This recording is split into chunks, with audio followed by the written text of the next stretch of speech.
across the UK, on DAB+, on YouTube, on your mobile, and on your side.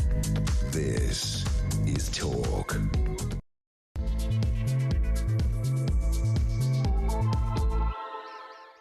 A very, very good morning to you. Welcome to the show. This is, in fact, my last show of the year, my last show of 2025 before I head off on my holes next week. So thank you very much indeed for joining me all this year. So appreciate your company. As you know, I always do. This is Talk. We are the home of common sense still. I'm Julia Hartley-Brewer, and whether you're listening on DAB+ radio or on your smart speaker, watching on YouTube or on your connected device, as again, thank you very much for being part of it. Lots to talk about today. If you miss anything of the show or miss anything from early in the week, do go to my YouTube page, Julia Hartley-Brewer Show. Hit subscribe and you never have to miss a thing.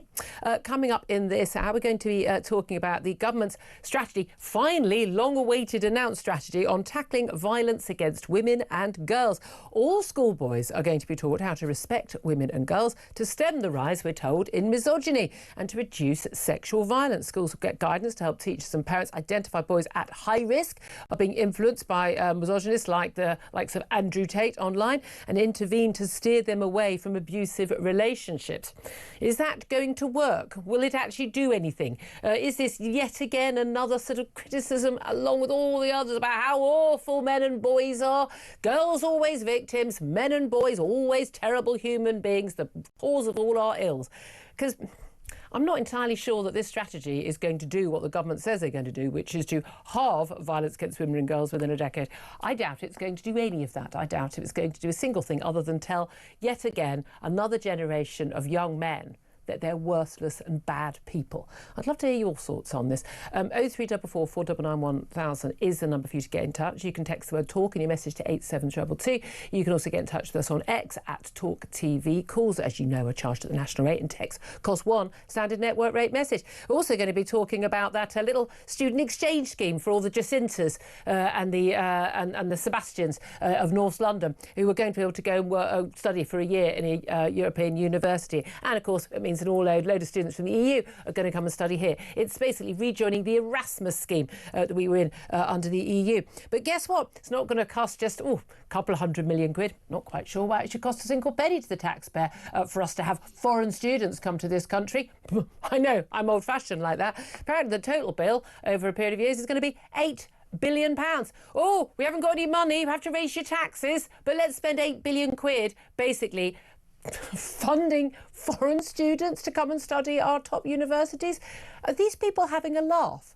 I mean, this is actually a joke, because it does certainly feel like that. We're going to be talking about that, and also about how, let's face it, as we've been discussing all week, this is, who are we kidding? This is just the first step in the Prime Minister's drive for closer ties with Europe. He's going to take us back into the EU by the back door if it's the last thing he does. And it may well be the last thing he does. We're also going to be talking about 5 people getting arrested during a pro-Palestinian protest outside the Ministry of Justice. Both the Met and Greater Manchester Police yesterday said that anyone shouting slogans such as "Globalise the Intifada" would now face arrest. So will the Your Party MP Zara Sultana be next? She's been filmed alongside a group of pro-Palestinian protesters chanting about Intifada in a protest outside HMP Bronzefield in Surrey, where a Palestinian Action activist is on hunger strike. And still hasn't worked out that eating food will help her stay well and healthy and indeed alive. But there we are. These people are not very bright. Anyway, all that coming up, plenty more besides, so much to talk about. I want to hear from you on all the big topics. 0344 499 1000 is the number to call. First up, though, I want to hear from the man joining me in the studio. I say the man, he's actually come as a Christmas tree today. Philip Ingram, MBE, former senior military intelligence officer, and, as I say, Christmas tree. Good morning to you. Good morning. Well, this is our last time together before Christmas, and again my last. So go for it. Well, you didn't realise I've been hiding on the 14th floor in the canteen behind the reindeer all week. I was going to say, and nobody's noticed me. Can I just say, my office does very big style Christmas decorations. I mean, my home looks like a Santa's grotto. I can't tell you. My husband, he sort of comes in, and I finish decoration. He goes, "Oh God, not again." If there is a space to put a twinkly light, I'll put a twinkly light on it. For those who are mistakenly listening on the radio, not watching us on YouTube or your connected device, get a picture. We'll put a picture out. But Philip is wearing. Where do you buy a jacket that is a Christmas tree? Don't ask. You can get anything online. Okay. Says the former senior military intelligence officer. Luckily, I got paid for having to wear it rather than have to pay for it. No, I'm intrigued. No, you're going to have to explain that story now. No. It's not. No, I found it cheap online and thought that is so disgusting. I have to get it. Listen. I mean, where do you think I get all my clothes other than cheap and online? Hello. Right, Philip. Let's talk about misogyny. Let's talk about violence against women and girls. This is a long-awaited strategy. My God, because Jess Phillips, the safeguarding minister, never does anything quickly. We've had, I think, 3 strategies since 2010, so under the Tory government, coalition government as well, to tackle violence against women and girls, and 1 refresh apparently as well. Not entirely sure it's made any difference. Apparently over 1 million incidents were reported in the last year. We've got full figures for 22-23 of violence against women and girls. Bearing in mind, I think the vast majority are never actually reported to police. They say it's 20% of all police recorded crime. It must be pointed out, virtually all violent crime is committed by men and boys, young men largely. And interestingly, though, small point worth making, the vast majority of victims are men. Yes. Not women. That's a small point I think worth making. We're going to look at the stats. Men are far more at risk of violence from men than women are. However, violence against women largely often happens in domestic scenarios where women are clearly weaker physically. And sometimes in coercive relationships and the like, and unable to leave, they feel safely, and often they know safely. But I think tackling schoolboys, the idea about this is, we're told by teachers there's this rising rate of misogyny where these young lads are going online, they're seeing not only horrific pornography involving the most horrific, normalised now, utterly normalised violence against women, strangulation, slapping, spitting, you name it. Sex that, I'm sorry, would not be remotely normal or acceptable or fun for the average woman. Well, well documented, okay? They're also looking at the likes of Andrew Tate, but there are many more like him who are going, hey, look at me. I'm a really sad, bald, inadequate man from Luton who has somehow put on the muscle, become an MMA fighter or whatever he was, and made a load of money. I've got my Lamborghini, I've got all these women, I've got all the flash kit. Don't you want to be me? And telling men, nothing to be ashamed of, you're in charge, your woman is your bitch, and you can do what you want. Now, I've got no problem with him bigging himself up. I've got no problem with his Lamborghinis, with his message to men about, like, you can be all you can be. There's actually something in there. Of course, it has to be based on you are powerful at the expense of the women in your life who are there to be used and, yes, abused. He has not been convicted of any crimes yet involving abuse of women, but does anyone seriously think he has not raped, sexually assaulted, abused, and convinced women to be used as online, for online porn? No, of course we don't. Feel free to sue me, Andrew Tate. I'm pretty sure I'm bagged to rights on that one. But is that the problem? Is that what's going on? That the boys are seeing this stuff and then they are turning into young little tearaways who are a danger to, frankly, our daughters?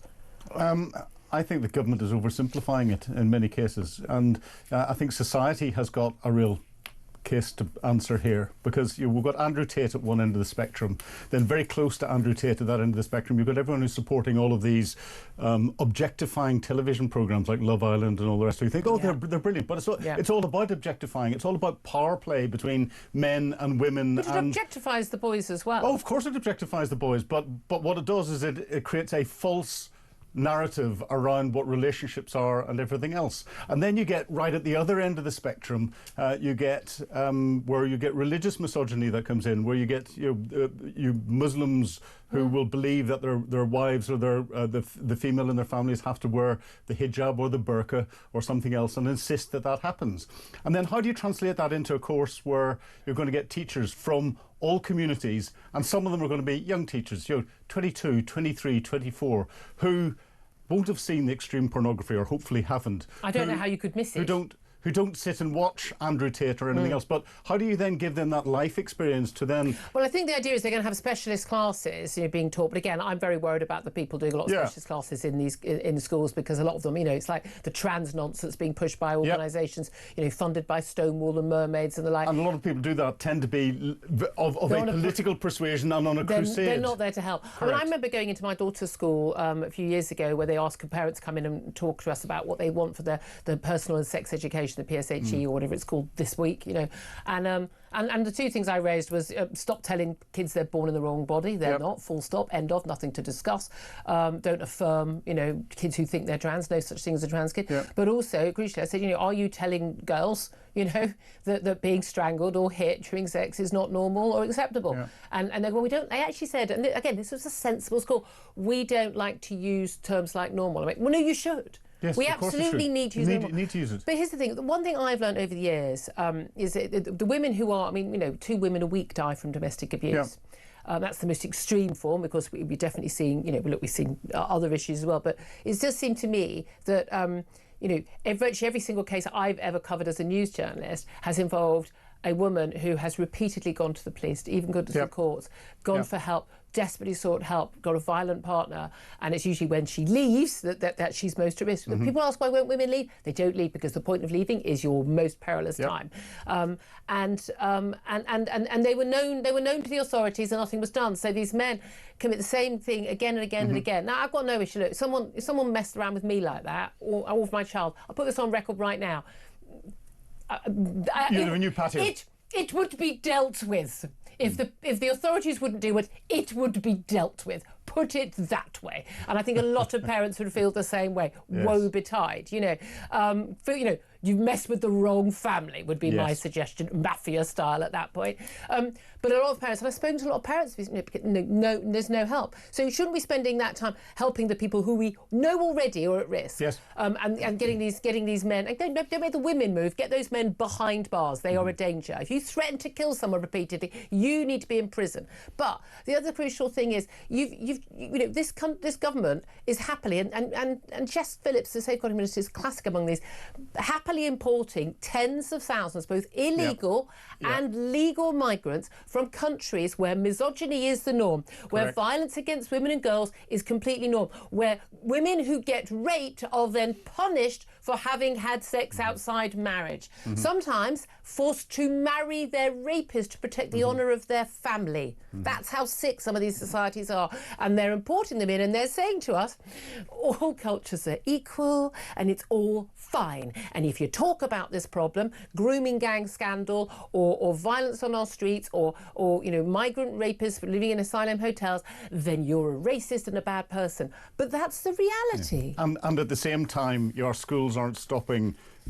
kids coming in dressed up to the nth degree, not wearing school skirts but wearing belts, not doing the school uniforms up properly. You know, with but they're also not stopping lots of makeup. The underskirting. Correct, and not stop, and therefore, you know, I think the schools need to get back to basics, and children should be allowed to be children. And they should... No phones in school. If your school allows the kids to have their phones, even with them in the classroom, no or even phones, no makeup, no excessive jewellery. Uniform should be uniform. We all survived it, didn't we? Well, exactly, and it allows children to get away from that pressure coming younger and younger and younger and younger. The sexualisation. And then again, the media needs to wake up, and society needs to say, you know, a lot of these programmes that are all about objectifying people. It may be men and women say, oh, it's doing it equally. It's not. Kids are watching it, you know, beyond the threshold time. And it's helping formulate their I have a few times said to girls in the street, put some clothes back on. Yeah, exactly. Seriously, you're in the street. You're in the streets for the love of God. Oh, well, you know, you're victim blaming then. No, I'm just saying, what message do you think you're sending out there? You're literally in a bra and pants on the street. You know, you're not at a beach bar. You know, you're not just got sand on your feet. And this is a wider society issue that needs to be dealt with. Don't just focus on anti-misogynist courses. But again, this whole idea that the boys are the problem. Again, the awful thing is the normalisation in terms of a lot of relationships, of abusive relationships, controlling relationships. There was a poll a few years ago where I think the average 15 or 16-year-old girl, something like 40% of them thought that, yes, if their boyfriend thought that they were flirting with another boy, it was absolutely acceptable for him to slap her. I mean, like, what? Yeah. This stuff is being normalised. Because they're seeing this in sort of, you know, sort of, let's face it, a lot of, the sort of lots of, pop culture, rap culture it's honestly. And where are the parents in all of this? Why are the parents not reading? But then the trouble is the parents have grown up with all of this, and the parents are the ones that are sitting there watching the objectifying programmes on telly who are saying, oh no, get your make here. I think a lot of mums are part of the problem. They're putting their girls in clothes which is just utterly inappropriate for the age range. I am that person in department stores saying, I want to see the manager. Why is this on sale for an 8-year-old? Yes. I am that parent. I'm afraid I am. I'm a busybody, but genuinely, I think well, the parents buy it. Well, they shouldn't be allowed to. Correct. End of. I'd love to hear your thoughts on all this, because I do think the demonisation of boys. I think boys have been turning to the likes of Andrew Tate and then being drilled with this horrible. It is misogyny, this hatred of women and this women as objects and beneath men to be used. They're being drilled with that because they're seeking out something, because they're being told right now, you grow up now as a young man, and I say that someone who's got a daughter, and all of my friends who've got daughters and sons, we always talk about, actually, we're more worried about the boys than the girls. The girls are being told, you can have it all, you can have everything. Now, that's a bit of a lie as well, but they're being empowered. They're being told, yeah, you're the greatest, you're wonderful. I mean, frankly, too much. And the boys are being told, you're nothing, you're rubbish, you're no use to anybody. You're a bad person. You're just, all you are is a walking rapist. You got no worth. You're not as good. You're inadequate. You're someone to mock. I tell you what, though, you know what? When you look at the who it was who tackled that gunman at Bondi Beach, who was it? Who was it? It was a man in the Heaton Park synagogue. Who was it who blocked the doors, to keep everyone else safe? It was 2 men who ended up being shot. That's why. I mean, this is the thing. When you actually look at, when we want someone to come and protect us on the streets, it's nearly always a man. When the people are going to have to go to war, it's going to be a man. The people who are dying at work, more likely to die at work because they do all the dangerous jobs, it's men. I'm really sorry, but we need to stop demonising men and boys and telling them they're worthless pieces of nothing on the bottom of our shoe, and then they wouldn't have to turn to people like someone who is genuinely a worthless piece of nothing under my shoe, like Andrew Tate. And one of the biggest killers of men in their 20s is suicide as well, and a lot of that is the pressure that's been put on them, and people feel inadequate and not up to it, and everything else. So society's to blame for that. We've got a whole society issue here that needs to be dealt with. Yeah, absolutely. Let's turn to another topic, because I want to hear your thoughts on all of that. 0344 499 1000, whether you're a man or a woman. But also let's talk about this government plan to rejoin the student exchange scheme, the Erasmus scheme, which is just for the Jacinders of North London. I mean, I'll know loads of people whose parents go, oh, how wonderful, this is great, this is wonderful. We're going to be able to go and send our kids on this year abroad. Thing is, the fees in the EU, most of those universities have fees of like about a couple £100 a year, not £9,500 a year like we're paying. So when students from the EU are coming over here, and by the way, way more of them will come here than will go to Europe, because barely anyone does foreign languages in this country, can speak another language to that level. They could do a study for a year abroad, whereas pretty much everybody who's going to be at university in Europe will speak pretty good to not fluent English. It's the second language of the world. More of them, as happened before we left the EU, and certainly more now with youth unemployment sky high, are going to be coming here. And we're going to be paying for the privilege, and apparently that cost isn't going to be a couple of $100 million, which is too much anyway. Could be up to $8 billion over a few years. That's insane. It's completely insane. And we look at the statistics, and they're very telling. 2020, Erasmus, we sent 9,900 students out into the EU. We had 16,100 in, so about 35,000. The Tories replaced it with a touring scheme, which wasn't just EU-based, it was globally based, and about 35,000 people going out. In 2021, there was £100 million allocated to it. 24, 110 million, and the last year it was held 78 million.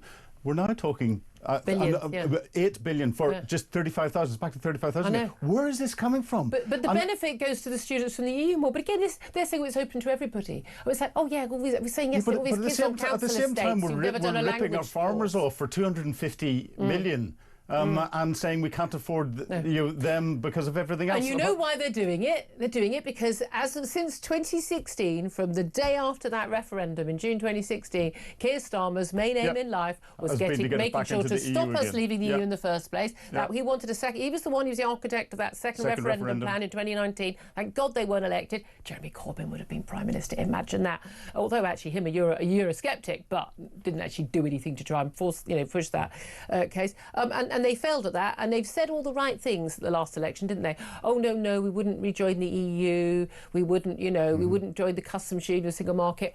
Wink, wink. They're going to take us in by the back door, aren't they? We're going to join every little thing. We're going to be paying a fortune for every little thing with no say, but we're going to be, got no power over anything, but we're going to be at the table. And then they're going to say, at this point, we may as well be back in. Yeah. Well, they've also said they'll do no U-turns, and they'll say they'll clean up politics and they wouldn't raise taxes. Wouldn't raise taxes. So we can't trust a single thing that the government said before it came in, because it was quite clear now. And if anyone doesn't realise this, they said anything that they thought someone wanted to hear so that they'd get their vote. Yeah. Now that they've got their vote, they haven't got a plan, so they're making everything up, and that's why they're doing so many U-turns. Because when they make something up, they suddenly realise, oh, that doesn't work, let's reverse it again. But also, they have no respect for a democratic vote, Brexit vote, the biggest democratic vote for anything in British history. And they think, again, they still think, we're all a bit stupid. Well, we're all a bit thick and racist, aren't we? And we didn't know what we were voting for. I knew exactly what I was voting for, Frank, and I'm pretty sure I got a better degree than you, Keir Starmer. But they think that everyone who's voted for Labour is completely stupid and will automatically believe anything they say without questioning it. And I think they're like total disdain. That's it. I think the Tories have had quite a lot of disdain for British voters. I mean, again, they promised lots of things as a result of Brexit, delivered not just not delivering them, but delivering the opposite of them. And they cocked up, and that could be measured. But this, yes, exactly. But this is the thing. It is so deceitful. If they think that there's no way we're going back into the EU proper without actually a referendum. Once people know what the deal is to go back in, once there's a proper campaign, and by the way, the EU will charge us a fortune. There'll be no discount like Margaret Thatcher managed to get that rebate. Sorry, there's no way in the world that British people will ever vote to get back in. I see poll after poll after poll saying, oh, people regret voting for Brexit. Genuinely, I mean this absolutely seriously. I have never met a single person who voted for Brexit who regrets their vote. Every single thing that has happened from June 2016 onwards has absolutely convinced me and every Brexiteer I know that it was the right thing to have done. And the information campaign that's trying to say everything is better in the EU is not being countered by the very fact that the cost of living in the UK, when it comes to the cost of shopping, when it comes to the cost of fuel, when it comes to the cost of everything else, is an awful lot less than in the EU across the board in different EU countries. No, food's much more expensive here. No, it's not. You get right. Here's a perfect example. You get a little salad box thing in the Republic of Ireland. It costs you €10. Over here, it costs you £3.50. Oh, OK. I don't know where you're getting it, £3.50 here, but there we are. Let's also talk one final topic before we get to our calls. Police are finally arresting protesters who chant "globalise the Intifada." We had an extraordinary statement from the... God, it was convoluted. I was trying to read it, while we're in the break, going, what has Met Police, the Great Manchester Police Chiefs, actually say? It was like, oh, here it is. Basically, the nuance of what does "globalise the Intifada" mean? The protests go, oh, it just means, it's the struggle, just worldwide struggle for Palestinians. No, it doesn't. Globalised Intifada means the Intifada is very clearly, very clearly the mass slaughter of Jews. Yeah. Globalising it means do it around the world. So that's what we've had on Bondi Beach. This is what it means.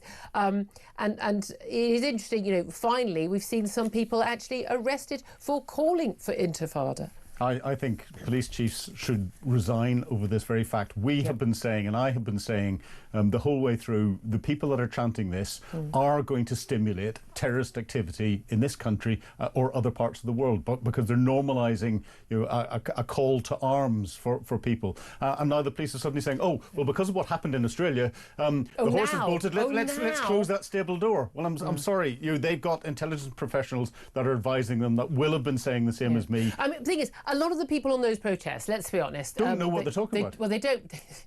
They don't know where. Well, again, it's interesting. If you put Palestine into Google Maps, it takes you straight to basically Israel, Gaza, West Bank. It's like the whole area. It's like, I mean, hello, that's not Palestine, mate. Doesn't actually exist. By the way, doesn't actually exist. So Google, sort yourselves out.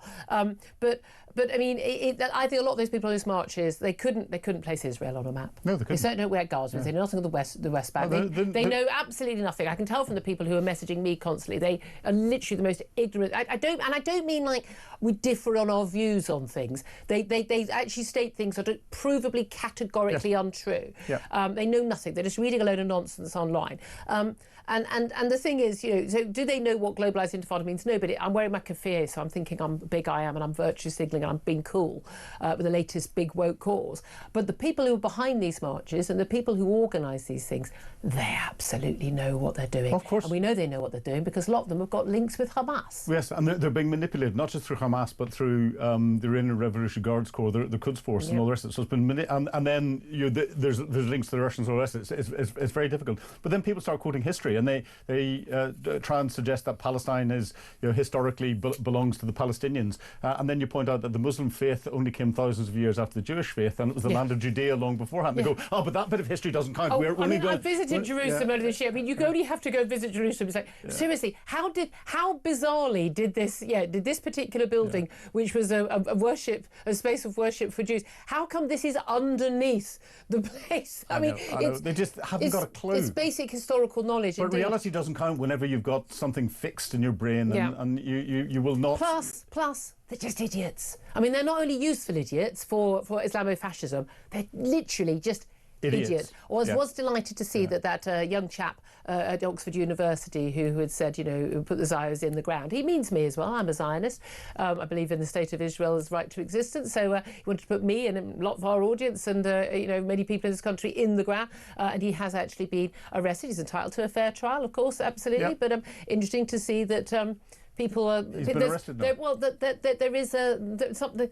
The wheels are in motion. There are consequences. Well, words have consequences. So we keep being told by the woke. Yeah. Anyway, it's coming up to 10:28. Let's take a quick break. I'm going to take your calls. Lots more coming up. We're going to talk to the brilliant barrister, legal director of UK Lawyers for Israel, Natasha Hausdorff, about the globalised intifada and why the BBC seem terribly confused about it as well. That's all coming up. This is Talk.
This journey of me following the migrants went from sort of 10 in the morning, all around the clock, to late at night, to the point where, on buses, on trains, through streets, at every key point, French military police and the French police, they were there. They were on the bus, taking down notes, taking pictures, but not doing anything to deter the migrants or stop them, just being there.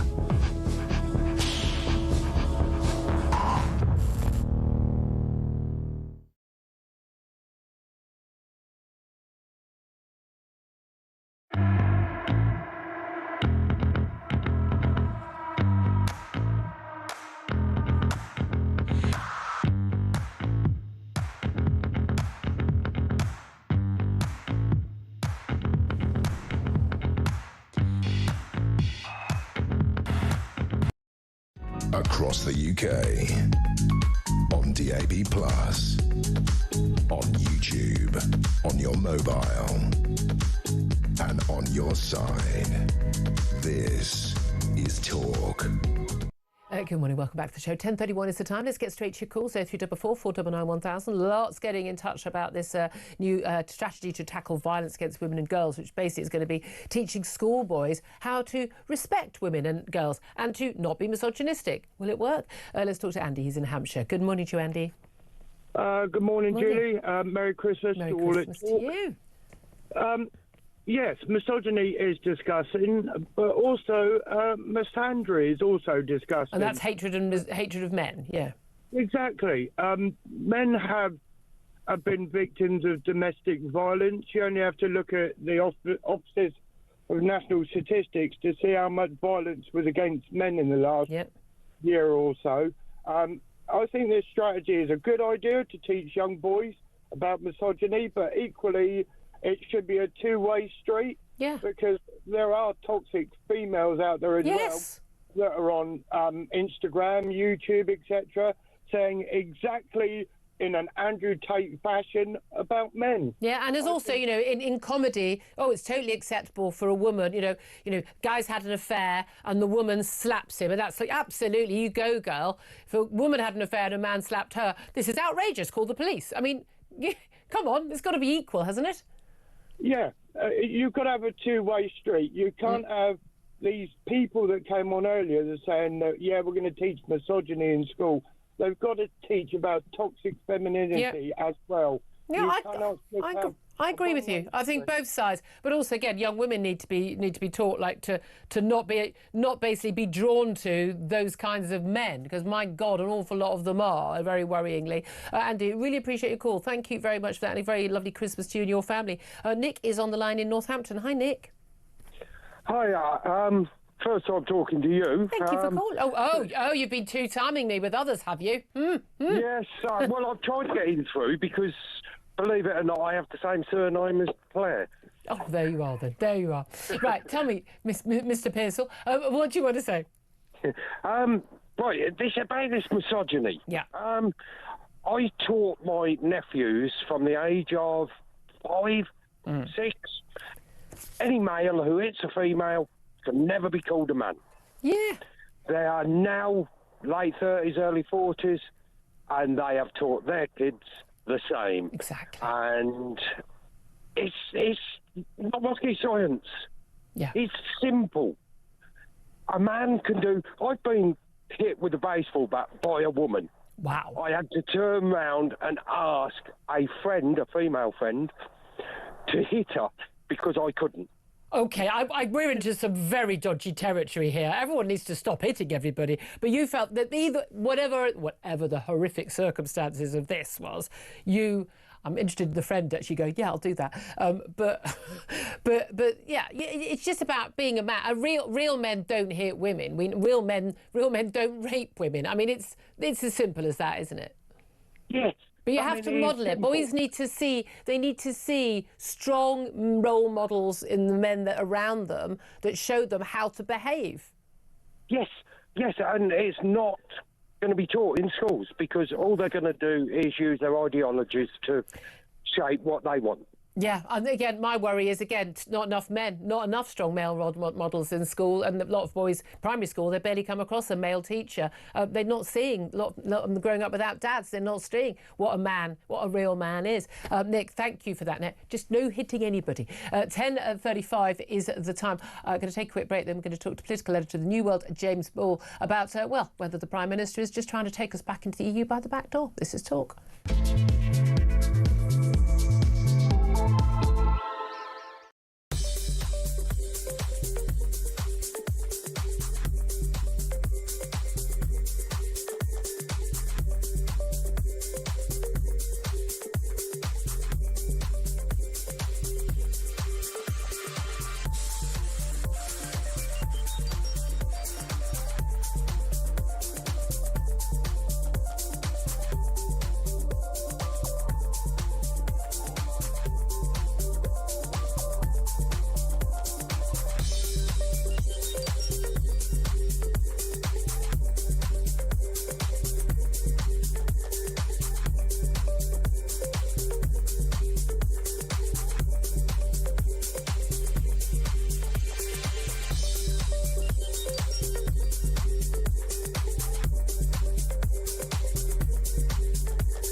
across the UK, on DAB+, on YouTube, on your mobile, and on your side. This is Talk. This is indeed Talk at the Home of Common Sense for me, Julia Hartley-Brewer. Let's talk right now to James Ball. He's political editor of The New World and joins us today. Good morning to you, James. Good morning. Thank you very much for joining us. One among the conversations we're having today is about this government plan to rejoin the Erasmus Student Exchange Scheme. Basically, loads of students from Britain can go and study in the EU for a year as part of their university course or other learning they're doing, and same from the EU. There's no doubt at all, as what's happened before and will happen in the future, more students from the EU, there's more of them speak English as their second language, able to come here than our students go to the EU. Is this just a nice little scheme for little posh kids from middle-class homes in North London to get a nice gap year in Florence? Or is this about, frankly, something a bit more dodgy, which is the Prime Minister, a massive Ramona, not even a Remainer, trying to take us back into the EU by the back door? I think, honestly, it's nearer the former than the latter. There's the odd working class kid that slips through and gets a nice year away, but it's a bit of a middle class perk. But Erasmus is quite popular. People like it. People think it's fair enough. Who are the people who like it? Everyone who works at the New World magazine. It polls really well. Something like 2/3 of people want it in. It is ludicrous. 2/3 of people haven't got a clue what it is. They've never heard of it. Well, this is the problem with polling on any issue. You ask people a question, it's the first time they think about it. But if we look at the numbers, it's good. It is not anywhere near coming back in the EU. It was offered to us on basically identical terms in the Brexit deal. So it wasn't sort of part of a stealth thing. Europe's always been happy for us to be in it, as you say. Because of course they are. Their kids get to come here. They get to come here. By the way, the EU, could you tell me any of the top universities in the world that are in the EU? Oh, none since we left. We've got 5. Yeah, we're really good at universities. We should maybe stop kicking them around as often as we do. Successive governments. Maybe they should bother teaching kids in real life, not in Zoom, and stop charging $9.5 for nothing. Hey, we can either say that they're among the best in the world or... No, they are ranked among the best in the world. But the EU doesn't have a single one ranked among the best in the world, which tells you who's benefiting the most. It's going to be the EU. But we've already got a scheme similar to the Erasmus scheme, but it's much better than the Erasmus scheme, because instead of just letting students go and study in Europe, they can study across the whole world under the Turing scheme. It's about the level of admin and about the number of unis that can go in. There's no reason we can't keep on the Turing scheme, but Erasmus works. It's widely adopted. It's in there. A lot of people who've done it like it. And let's be honest, it's not that big a deal. But apart from the fact that it may end up number of European students come in. It's going to cost £8 billion over a few years. We haven't got a spare £8 billion last time I looked. I mean, I'm just saying, if we do have a spare £8 billion over a few years, I'm thinking there are better things to spend that money on than Jacinda and Tarquin going off to Paris for a gap year. I think we have to stress it's a very, very interesting set of costings that I don't think most people would look at on this one. It is a relatively small scheme. It is not EU by the back door. It is largely just to let people have a sort of gap year, but in universities. Yes, we took slightly more Europeans than otherwise, but then again, we do know that foreign students spend a fortune while they're over here. It tends to be pretty good for the economy. Well, actually, an awful lot of foreign students, the ones not from the EU largely, also tend to stay a long time. And a huge number actually end up overstaying their visas, staying here, claiming asylum and the like. So actually, students also need somewhere to live, and they often want the cheap accommodation, for which they are competing with families who are homegrown here for exactly the same accommodation and putting those rents up. Well, these days they tend to go for the ludicrously lavish student flats that pop up everywhere, and I would kind of rather we were building more normal flats than student flats. But when you look, these sort of student-only living places, the sort of competition has gone down somewhat, but it does have knock-on effects. I'm not going to lie. Well, exactly, of course it does. Erasmus is not a big source of overstays. People actually need to go back and finish their degrees. They're generally from fairly rich European countries. There are issues with some courses. There are issues with particular countries and students. I'm not going to pretend there aren't. Erasmus has never really been the source of this. Okay. This is not going to turn into one of... But nevertheless, it's a good bit of politics. Ordinary British taxpayers are basically helping to fund a nice gap year for some posho students from the EU and some posho students from the UK. I'm not sure that's a good use of British taxpayers' money. Hey, I'm hoping we can get some less posho kids on it. If it's a bit better known, this is not actually more expensive. How many kids do you think who go to bog standard COBs in this country from ordinary working class homes are doing a language A level, so you can give them even vaguely the English discourse? Only 3% of all A levels taken last year were actually in a foreign language. The idea that people, and then even fewer of them go and do foreign languages as a degree. The idea that these people who've done, got a C grade in GCSE French can go and do a gap year in Switzerland is a load of nonsense. I quite agree, but if we want people to do more languages, I mean, state schools offer them. There's some really good language teachers in state schools. It's that pupils don't want it. It's the chance to be able to actually afford to go abroad for a year, and that's a realistic prospect for you, is there? I might look to do the language at A level. As it is, I barely speak English. Let's also talk about another language-related story. What does globalise the intifada mean? Because all of a sudden, out of the blue, after the slaughter of innocent people on a beach at Bondi Beach in Sydney, the Metropolitan Police and the Greater Manchester Police have suddenly decided that the phrase globalise the intifada is actually a troublesome and worrying thing for people to say, and it does have real-world consequences, they say, and that means slaughter, not just at Heaton Park Synagogue in Manchester, but also attacks on Jews in London and across the country, and indeed the murder of Jews on the beach at Bondi Beach. Police have now said they will arrest protesters who chant globalise the intifada. We've seen some arrests last night. Do you agree with that? I think it's a tricky issue. I think they should not use the slogan. Same as from the river to the sea. I think it's a pretty appalling slogan. What does it mean? So I think a lot of clueless students and a lot of clueless sort of well-meaning activists use it meaning the whole world should support Gaza, the whole world should do that.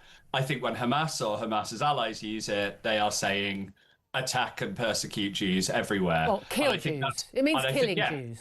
I think to those people, absolutely it does. And I think that's why no one should use it. I think in the same way, from the river to the sea, some people claim they use it to mean a peaceful two-state solution, whatever, or a one-state solution that doesn't kill Jews. It's very obviously not what Hamas mean when they use it, so they shouldn't use it.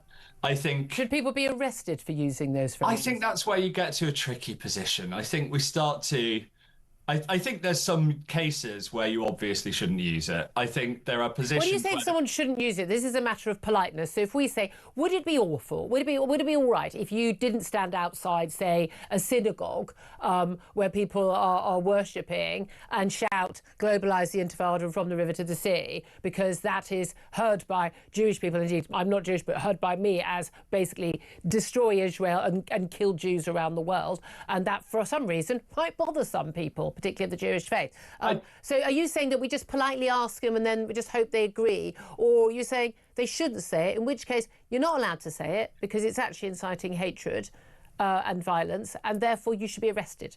Yes or no? I think context matters. I mean, generally, I would say I'm against censorship, but I'm a big fan of self-censorship. I think They're not going to self-censor. People should stop using it. Okay, they should stop using it, but they don't. So do they get arrested at that point? I think for police, it becomes a context of, can you demonstrate it's being used as a threat? I think you can say if it's being used near a synagogue. I think if it's being shouted at a Jewish person.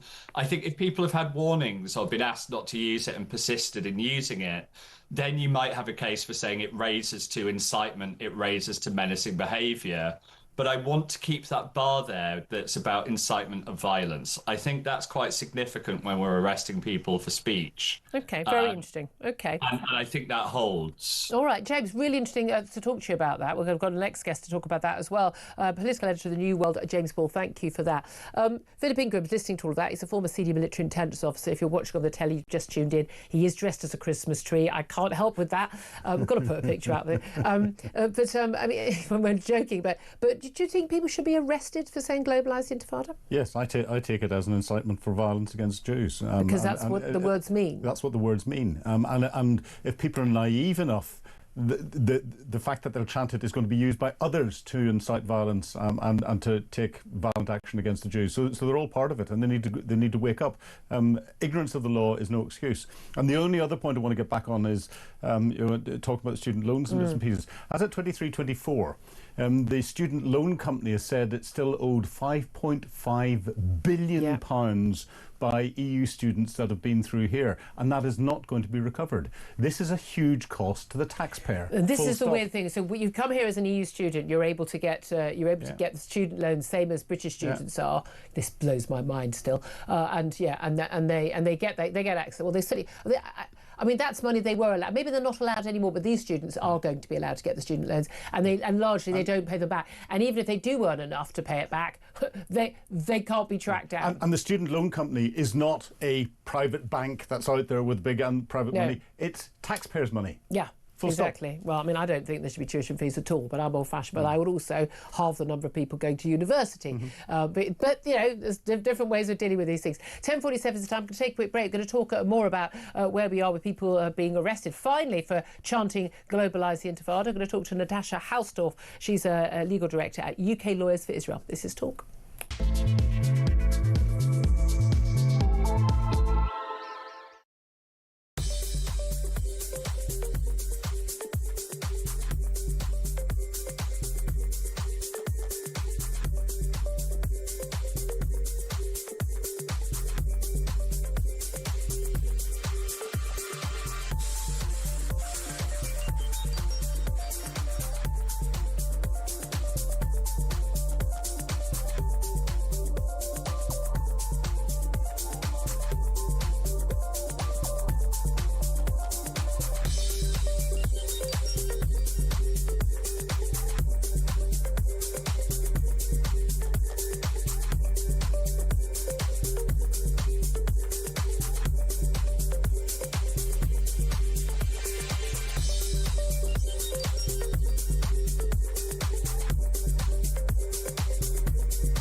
This journey, I was sat in the tent and he was showing me through photos of his phone, scrolling through.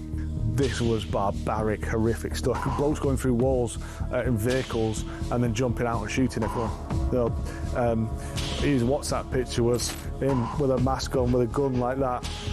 You're in a tent with this guy? I'm in a tent with this guy, and actually he's just showing me this stuff. I'm just thinking, this is not the kind of bloke you want to be coming to the UK.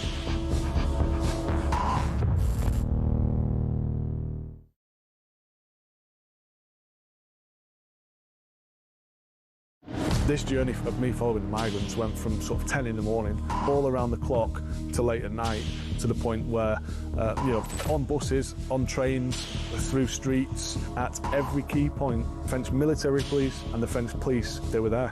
They were on the bus, taking down notes, taking pictures, but not doing anything, Across the UK, on DAB+, on YouTube, on your mobile, and on your side. This is Talk. Good morning, welcome back to the show. 10:51 is the time.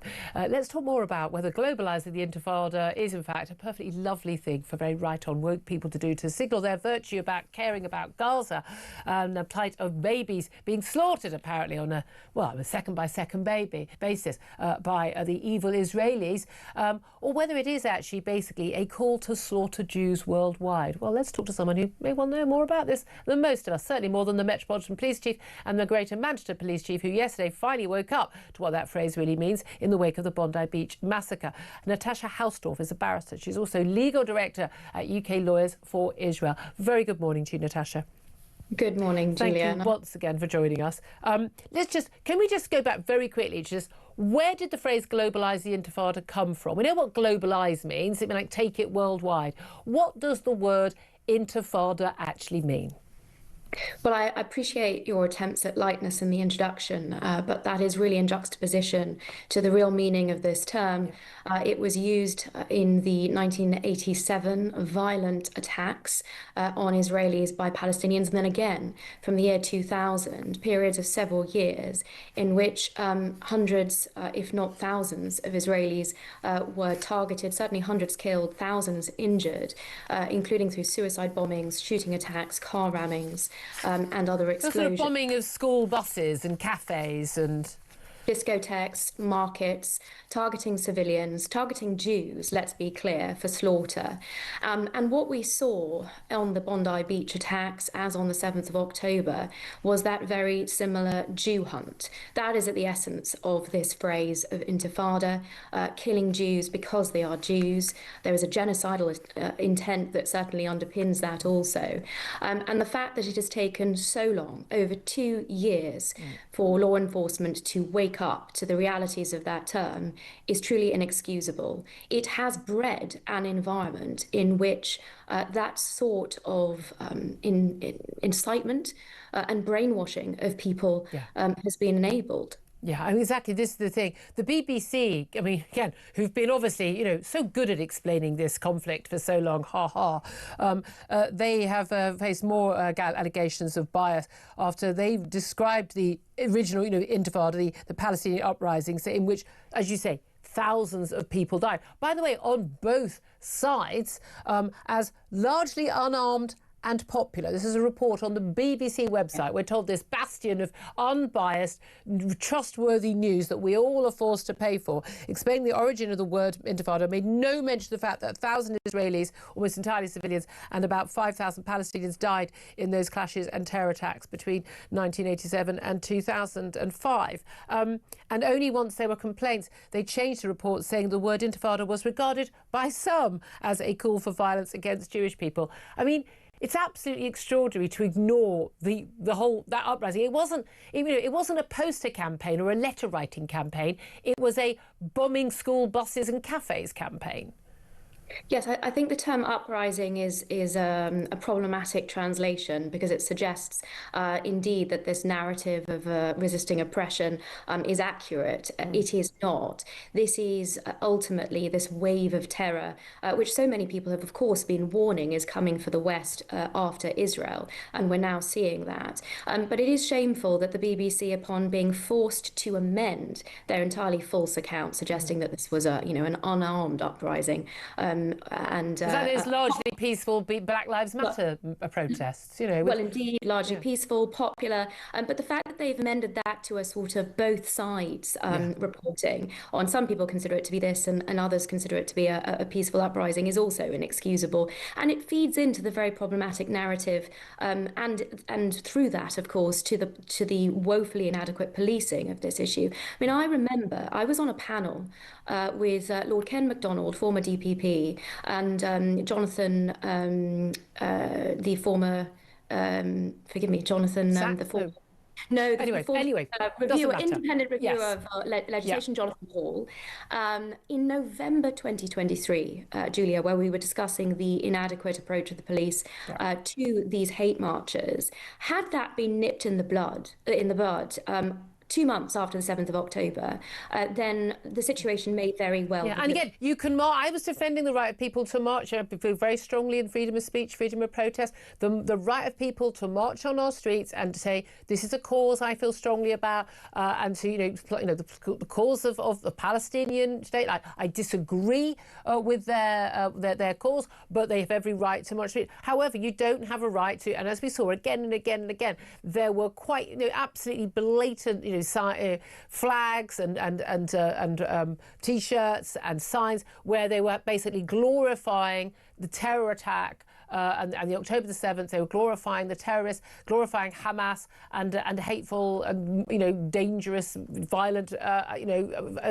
ideologies, and that's not legal. That shouldn't be legal. And we're constantly told that these are peaceful marches, but they're only peaceful because the police pretend they're peaceful. Because if anyone challenges them, particularly if someone's Jewish or looks, as one police officer said, openly Jewish, like Gideon Falter was told off for being openly Jewish, then they're basically shooed away, put in a pen, to all intents and purposes fenced off from these people and not allowed to challenge some of the violent rhetoric that they are spouting. And I think emphasis on that violent rhetoric is important.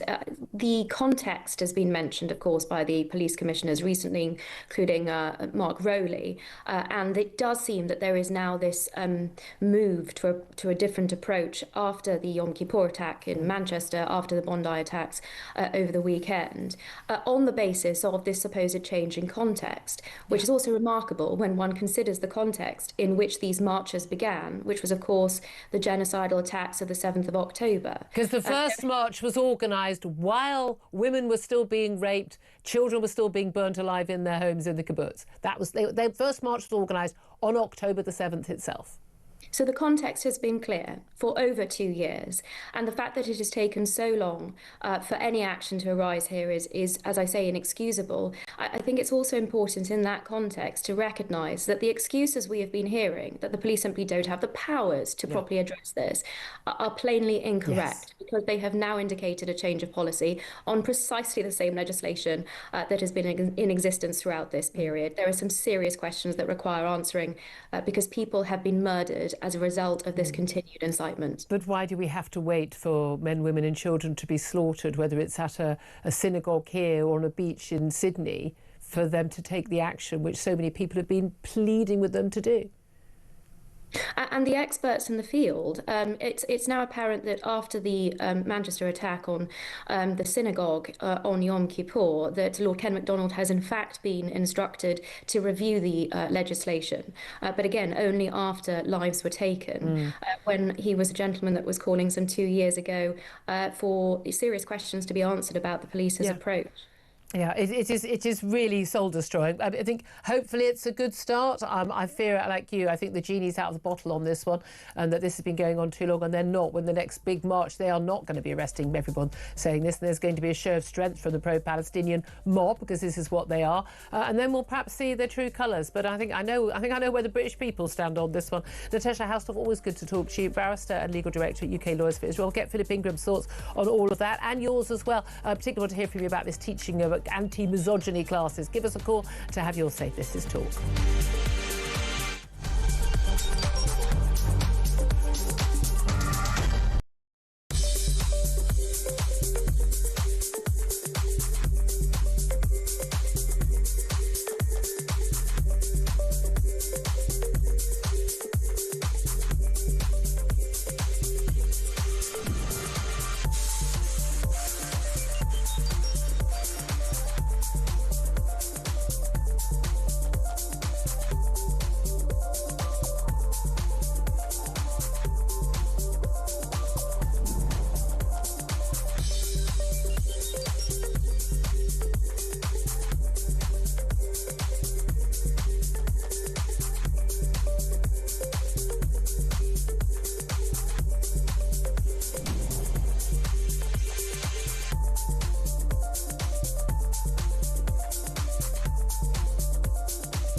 across the UK.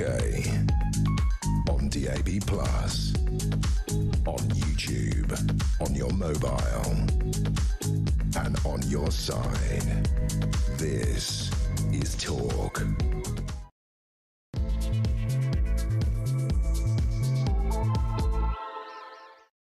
Good morning, welcome back to the show. It's 2 minutes past 11 o'clock. This is Talk. We are the home of common sense, and I'm Julia Hartley-Brewer. And whether you're listening on DAB+ radio or on your smart speaker, watching on YouTube, you're connected with us. Thank you so much for your company. This is actually my last show of 2025. I can't believe it. Last show of the year. Peter Cardwell's in tomorrow. But it's been absolutely fabulous having your company all year. I hope you'll stay with us for the next couple of hours as well. By the way, Kev is stepping in for Ian Collins, who's off today as well. So having a little bit of change around today, so you're getting everybody today, but lots more to talk about, and coming up in this hour we're going to be talking more about that Erasmus scheme, the student exchange scheme. It's apparently going to cost us £8 billion, so a load of posh kids from Europe can come here to study, and a load of posh kids from here can go to Europe to study. But really, is that a good use of our taxpayers' money? Also, we're going to talk a lot more about this strategy to tackle violence against women and girls, and the long-awaited strategy has finally been published. The Safeguarding Minister, Jess Phillips, has been out on the airways telling us how this is going to halve violence against women and girls in the next decade. It won't. I think we all know that. One of the things they're going to be doing is having all schoolboys being taught how to respect women and girls, to stem this rise of misogyny and to reduce that violence that we're seeing from boys against girls. And they're going to get guidance at school over how to identify boys who are at high risk from being influenced by people like Andrew Tate online and intervene to steer them away. But is that the right answer? Maybe we just need to get some more men into school, so boys have got role models of how to be a real man, and real men don't sexually assault or are violent to women, do they? I'd love to hear your thoughts on this. Give us a call, 0344 499 1000. Text your message to 87222. Get in touch on X at Talk TV. Calls are charged at the national rate. Text cost £1. Standard network rate message. Also going to be talking more about the Globalise the Intifada arrests during a pro-Palestinian march outside the Ministry of Justice, and why migrants that are brought to Britain to live with their partners, so Brits who are here, who are allowed to bring their partners here to be with them, is costing the economy a staggering £5.6 billion. It turns out those husbands and wives don't actually earn very much or contribute very much, and a lot of them are on benefits. But should we still allow them to come? I mean, I would say you've got a right to fall in love with anyone around the world, aren't you, if you're a British citizen, and bring them here. I'd love to hear your thoughts on that. 0344 499 1000, as I say, is the number to call on all the big topics. I'm delighted to say joining me in the studio is a Christmas tree dressed as Philip Ingram, MBE, former senior military intelligence officer. I was saying earlier in the show, if you're listening and you're not watching us on YouTube, you're missing the jacket of the decade. I don't know where you find a jacket which is basically a decorated Christmas tree, but Philip has found one. Morning to you again. Good morning again. Yes, yeah, it's amazing we can find on the interweb, the World Wide Web. I mean, I hope that was on the dark web, because that should absolutely be something the police should investigate. The bright and sparkly web. I made him take his tie off before we went on air on the basis that I didn't think the tie suited the outfit. I wasn't sure about it. Let's come back to this violence against women and girls, this strategy to stop it rather than promote it. There's no doubt there is an issue. Of course there is an issue of violence against women and girls. Whether it's growing is I think an interesting debate or not, because I think we talk about it a lot more. I think if you talk to an awful lot of older women like myself, we will say that things have massively changed in terms of attitudes to women from men, women's expectations. You know, how you were treated in the office, not having your bum pinched, or being wolf whistled in the street, and the comedy and the TV that absolutely blatantly normalised sexist treatment of women. Rape was legal in marriage in my lifetime, for goodness sake. A man could not be convicted of having sex with his wife without her consent. That's by the way, quite a few countries where that's still not a crime. But it seems to be we do have a problem with what is being taught online, what kids are seeing in terms of violent, horrible pornography, the normalisation of very violent sex, and the violence is all directed at the women, slapping, strangulation, spitting, you name it. and the Andrew Tates, the influencers who are saying, yeah, you know, she's a commodity to be used, you're in charge, you can slap her if you want to, glorifying male violence as male power. And of course we all know that a man who hits a woman is actually a pathetic creature. But all good men already know that. Do you think that schools teaching boys and girls about this is going to help at all? It's very difficult.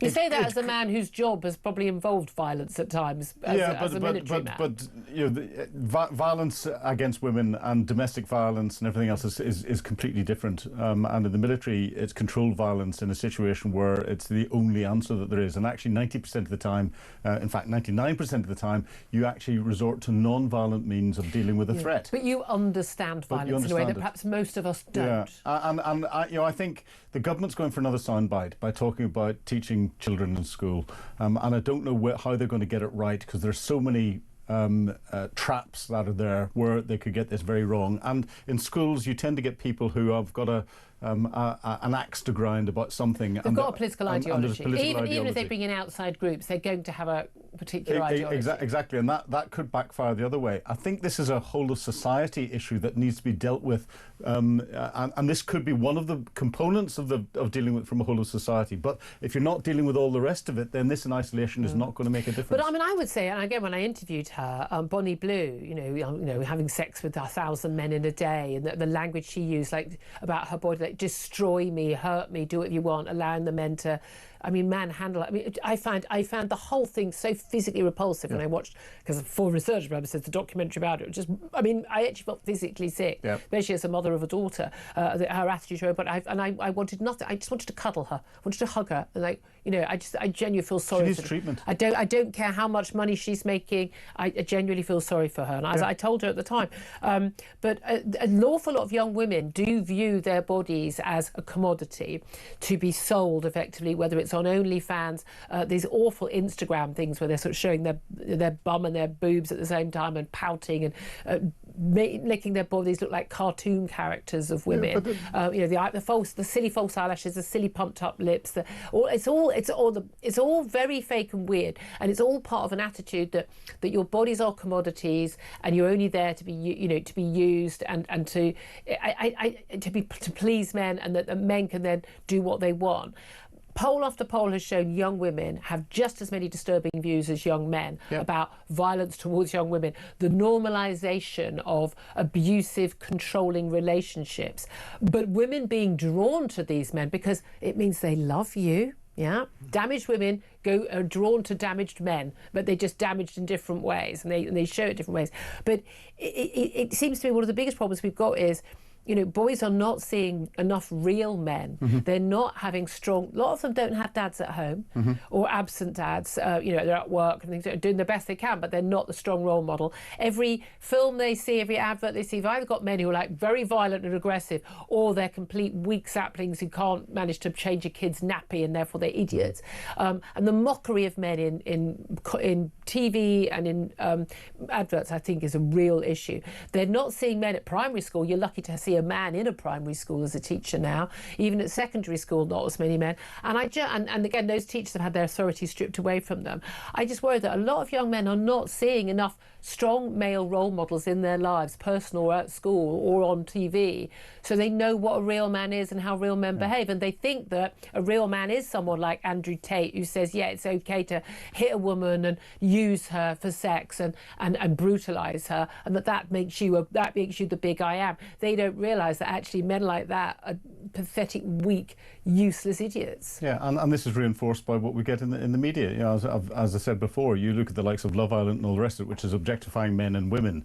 You know, the objectification of the men is you have to be built in a certain way, you're budgie smuggling in a certain way, dealing with the women in a certain way, and you're jumping between the relationships as they're having this competition between all the different women. And you look at the number of programmes that are out there doing that. You're Married at First Sight and everything else. Married at First Sight isn't like, I'm a big fan of Married at First Sight. But it's doing nothing but objectify people, and that is one step on the path to what Andrew Tate is then exploiting, because you're not getting just those a body. You're not getting those role models at home. You're not getting those role models in school. You're not getting those role models in society because there's no respect for the police or anyone in authority. So the TV is giving you this different view as to what men and women are, and then Andrew Tate is filling in the vacuum and saying, and if you take one step to my level, you can earn shed loads of money, you can drive big fast cars and all the rest of it. And no wonder boys are going that path. Don't be a sap. Exactly. It is not a mystery to me at all why boys are turning into this man. And he's telling them you don't have to be ashamed of who you are. If you tell men for a whole generation that there's something wrong with you and that all of your instincts, I even have this genuinely when you see young boys, and young boys get told off all the time for being naughty. They're not. They're just being boys. Yes. And by the way, again, you meet all these people. I've met so many people who say things like, well, we're having a boy and a girl. We're bringing them up the same. Well, good luck with you with that, because they're different. Yeah, they're different, and it's so blatantly obvious. You can literally see the testosterone surges in even 3-year-old boys, 6-year-old boys. You can see it happening, and that sort of they need to be run around, as all children do, run around like dogs, get the energy out of them. And they need to be pumped. But it's very clear that boys and men are being told that they are toxic and that their urges are wrong, that they're patronising if they offer a seat or open a door for a woman or have an urge to protect women, and that every urge they have is wrong and uncivilized. But you know what, as I was saying earlier, when you want someone to tackle a gunman, or when the massacre's happening on a beach, you know what, it's a man that does it, who rushes in to tackle the gunman, right? When you want somebody to guard the door of a synagogue when there's some madman outside trying to come in, it's the men who are blocking the doors. It's male sort of armed officers, by and large, who are shooting dead those criminals on our streets and the terrorists who would do us wrong. Again and again and again, we are looking to, it's largely men who are rushing into fires, who are on the lifeboats, who are the police officers. And I know there are lots of women doing those jobs too, but they are a minority. Even when we go to war, it will be men who will be dying, not women, by and large. And I just think we've got to, and that's because men are different from women. Well, and I just think we've got to stop telling boys and young men that there's something wrong with them simply for being boys or men. Yeah, and this is where I come back to saying it's a whole society issue. Men and women are different, full stop. And they've got different roles. It's a good thing.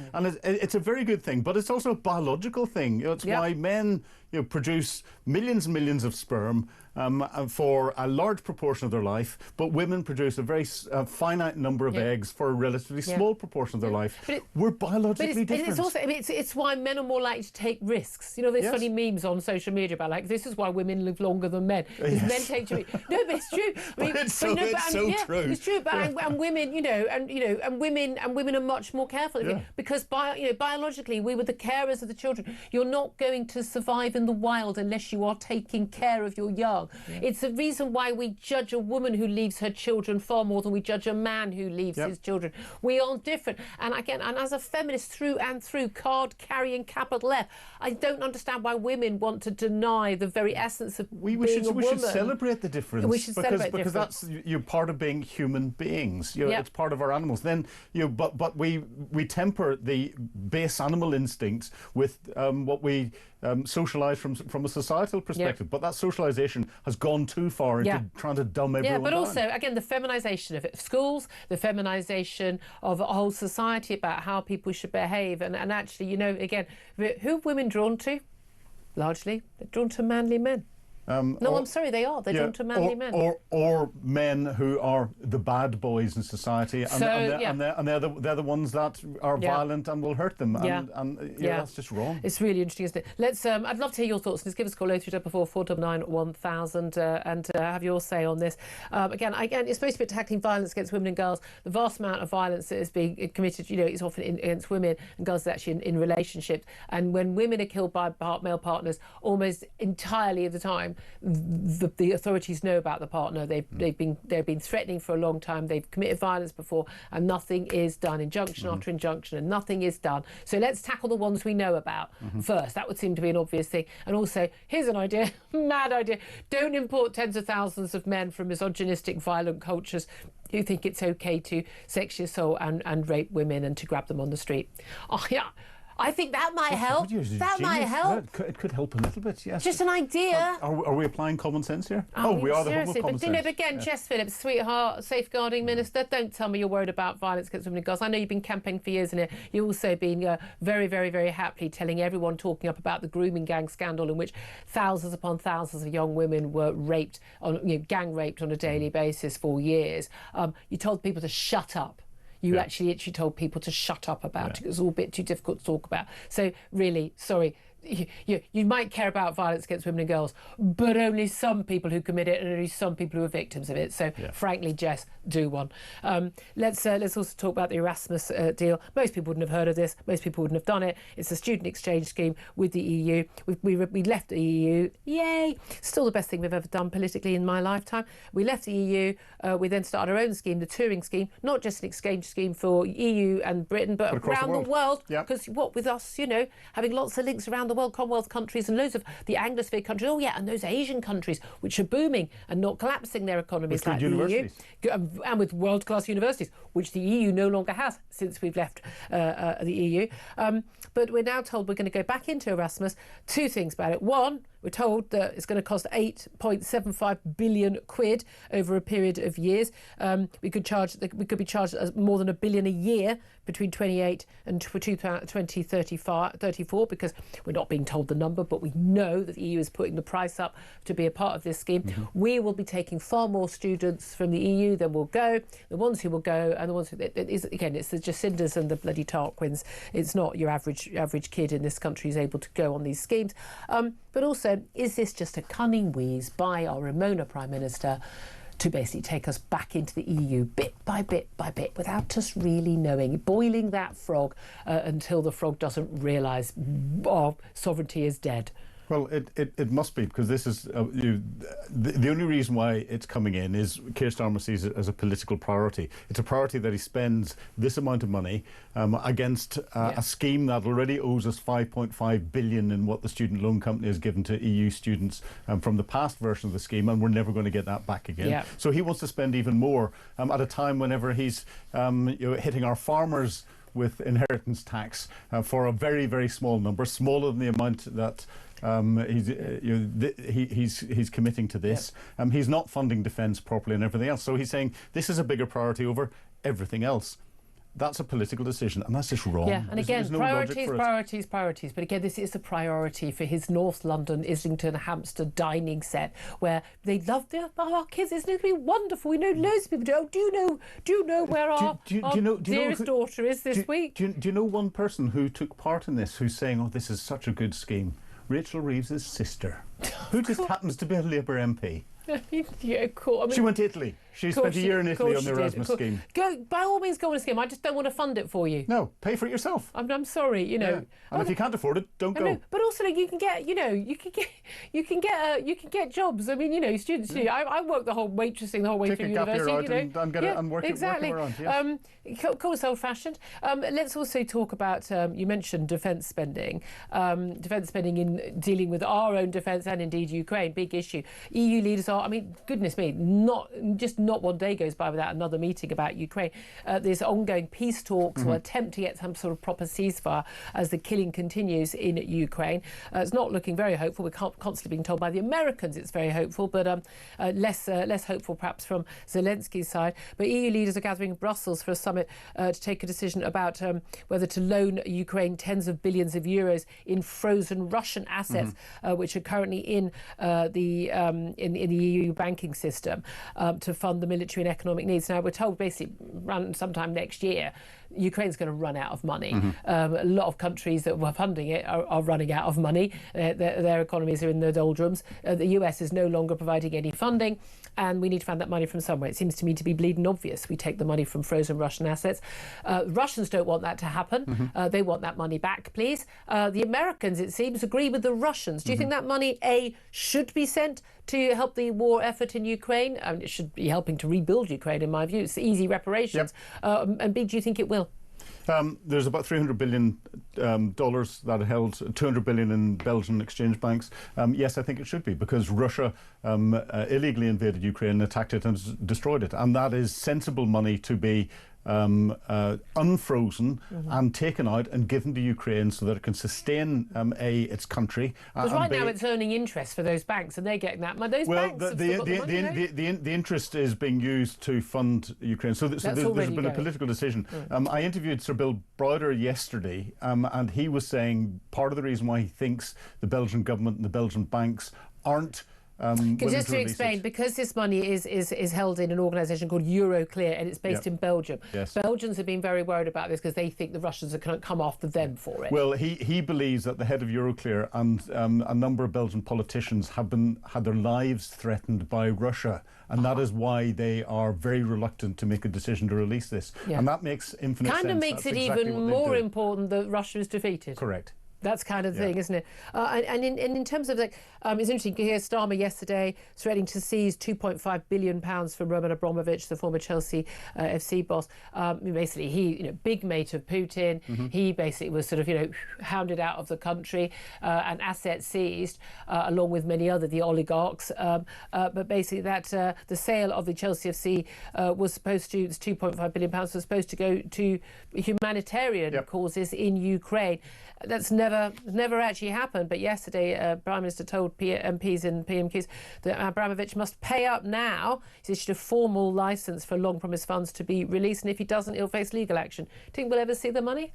Well, I hope so. This should have happened by now. And he was 22, for goodness sake. Exactly. And Abramovich's lawyers are trying to argue that it's for those that are suffered from war on both sides. So and it's up to them for how to spend it. Exactly. And this is where I do hope this is one example where Keir Starmer will step up and actually take the lead and do something. But I suspect it's not going to happen. No, exactly. I mean, come on. Again, what if you had to put money on it? I mean, it's on my last show of the year. Last time I'm going to get to talk to you about this.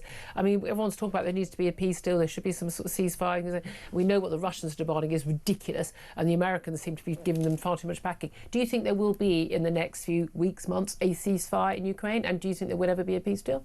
No, because the one person that doesn't want it is Vladimir Putin, and the one person that can't afford it is Vladimir Putin. Do you think that if Trump's not going to step up and he's basically, inexplicably on the side of Russia on this, and the only explanation is that he is compromised. I'm sorry, there is no other explanation on this. That's not Trump derangement syndrome. I'm just judging. He's so right on Israel, so wrong on Ukraine. It's unbelievable. Do you think that the EU is willing and able, crucially, to step up to help continue the war effort in Ukraine? I think there are elements of the EU that leaders in the EU that are willing. Whether they've got the support of their parliaments and their countries because their political turmoil going, that's a different matter. Or is the EU, if it can get its act together, able? Of course it is. Russia's got an annual budget of about $2.3 trillion. The EU's got an annual budget of about $220 trillion.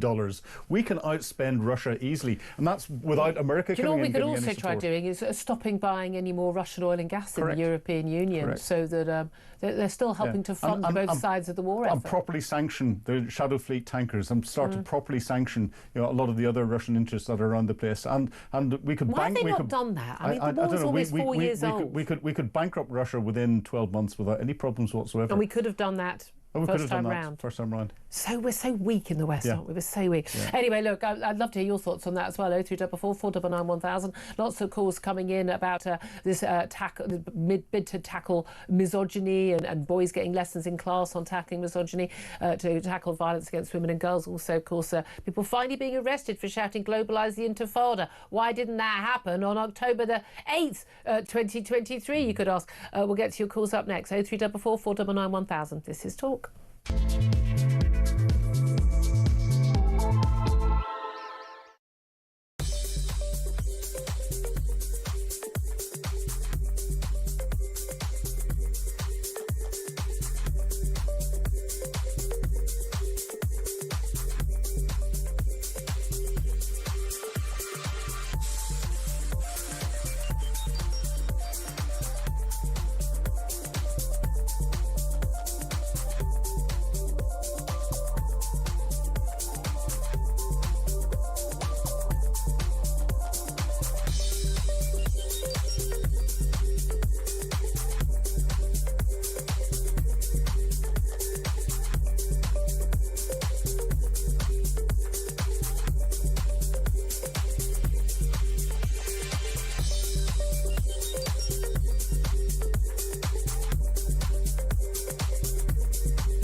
To deter the migrants.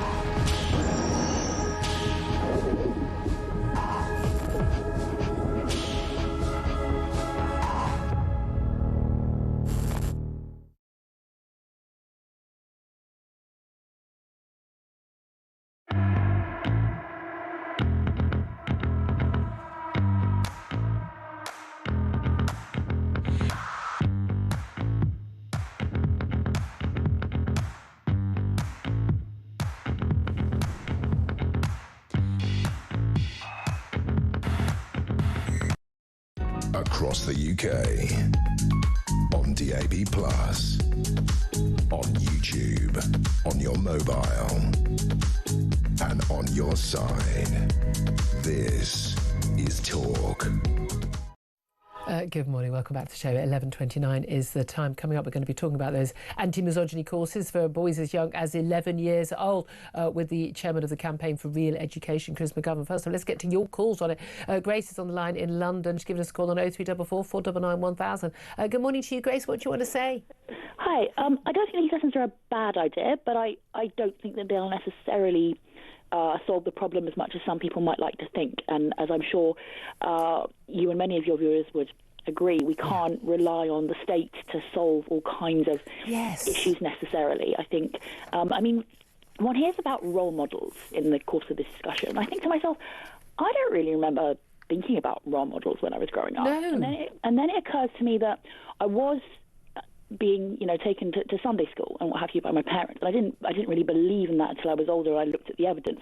But I did hear that Jesus taught us that we ought to try to respect others and we ought to be self-sacrificial and we ought to be caring and aim towards those things. And I know that I fail at those things again and again, but I thought to myself, that's what one ought to try to do. Yeah.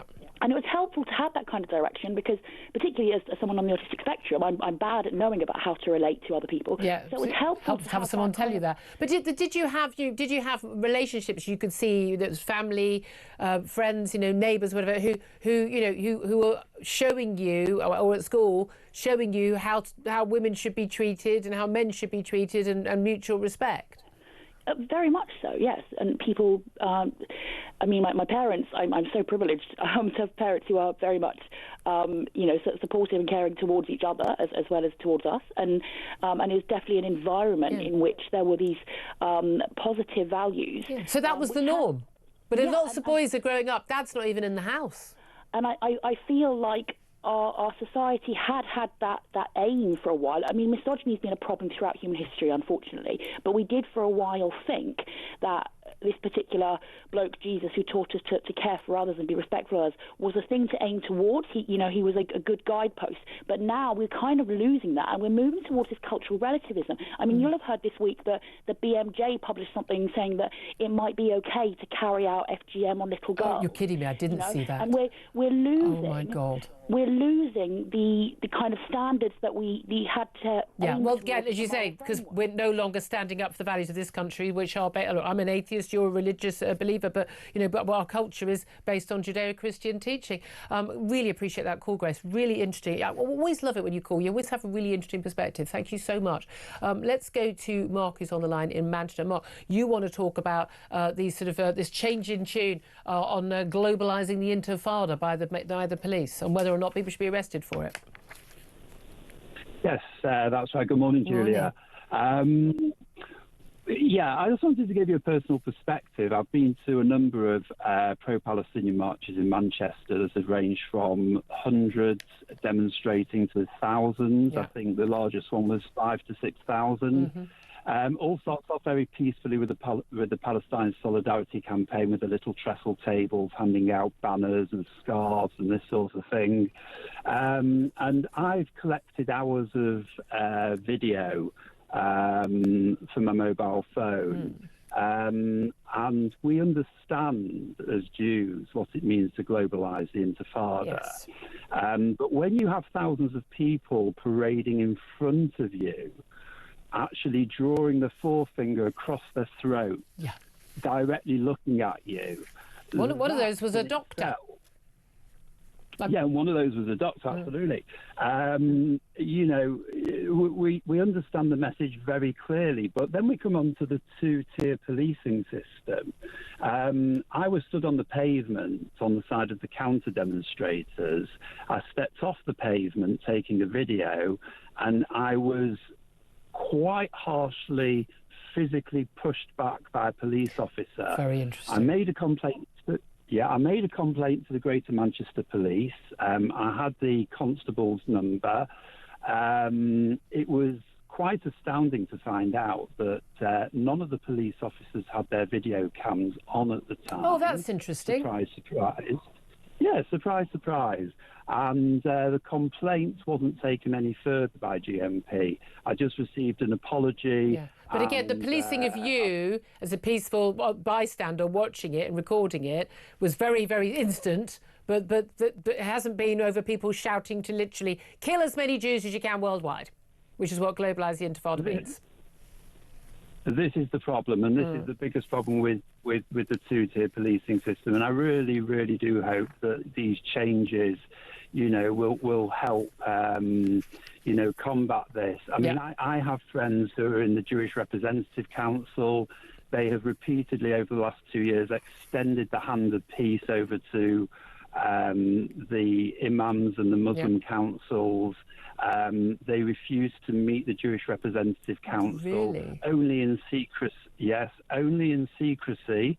In case they're seen to be siding that's very telling, Mark. Thank you. I'm going to have to leave it there, but thank you. Appreciate that call. Very interesting.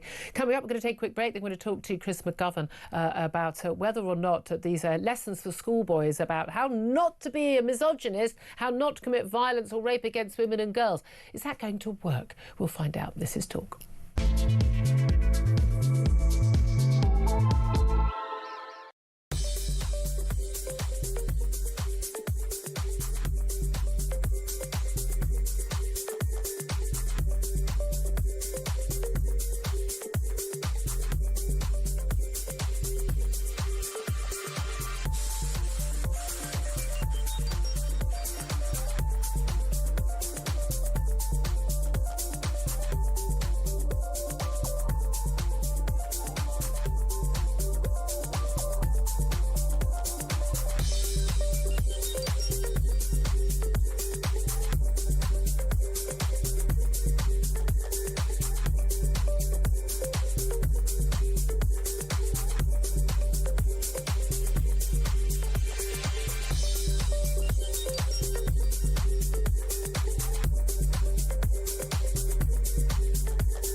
across the UK. On DAB+, on YouTube, on your mobile, and on your side. This is Talk.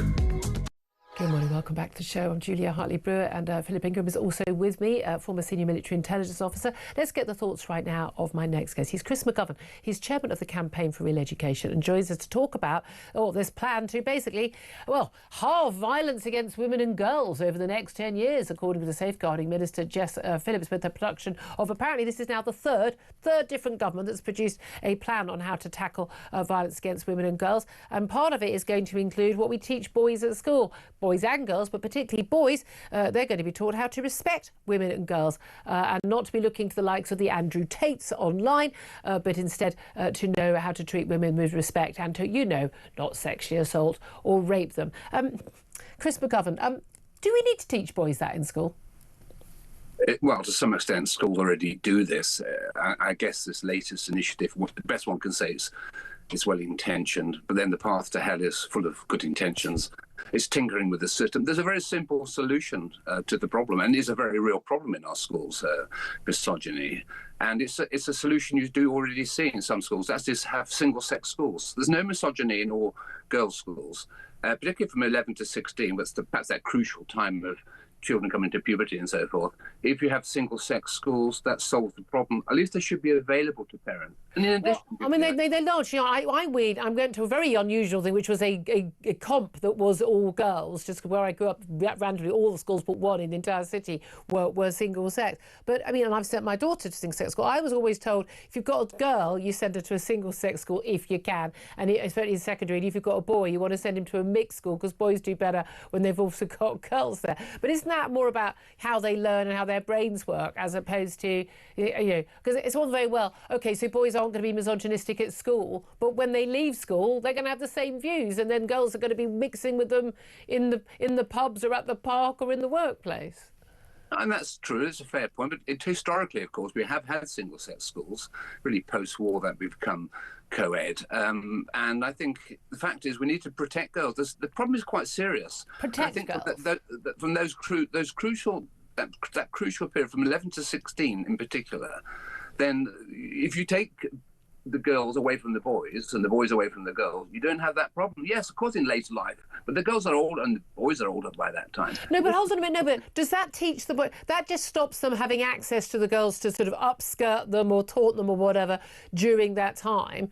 But then they're going to be out of school. They're not only coming across girls in the behind the school gates. They're outside in the real world too. And then they're going to go to university or go to an apprenticeship or go into the workplace. And then there are going to be girls. They're not necessarily going to know how to behave. I've met a whole load of those, boarding school boys who hadn't got a clue how to speak to a woman. When you say, look, you're a former head teacher and a former Ofsted inspector, you know your stuff about schools. When you say we do have a problem, what is the actual problem with misogyny in schools? What is going on? Well, part of it, of course, is to do with social media.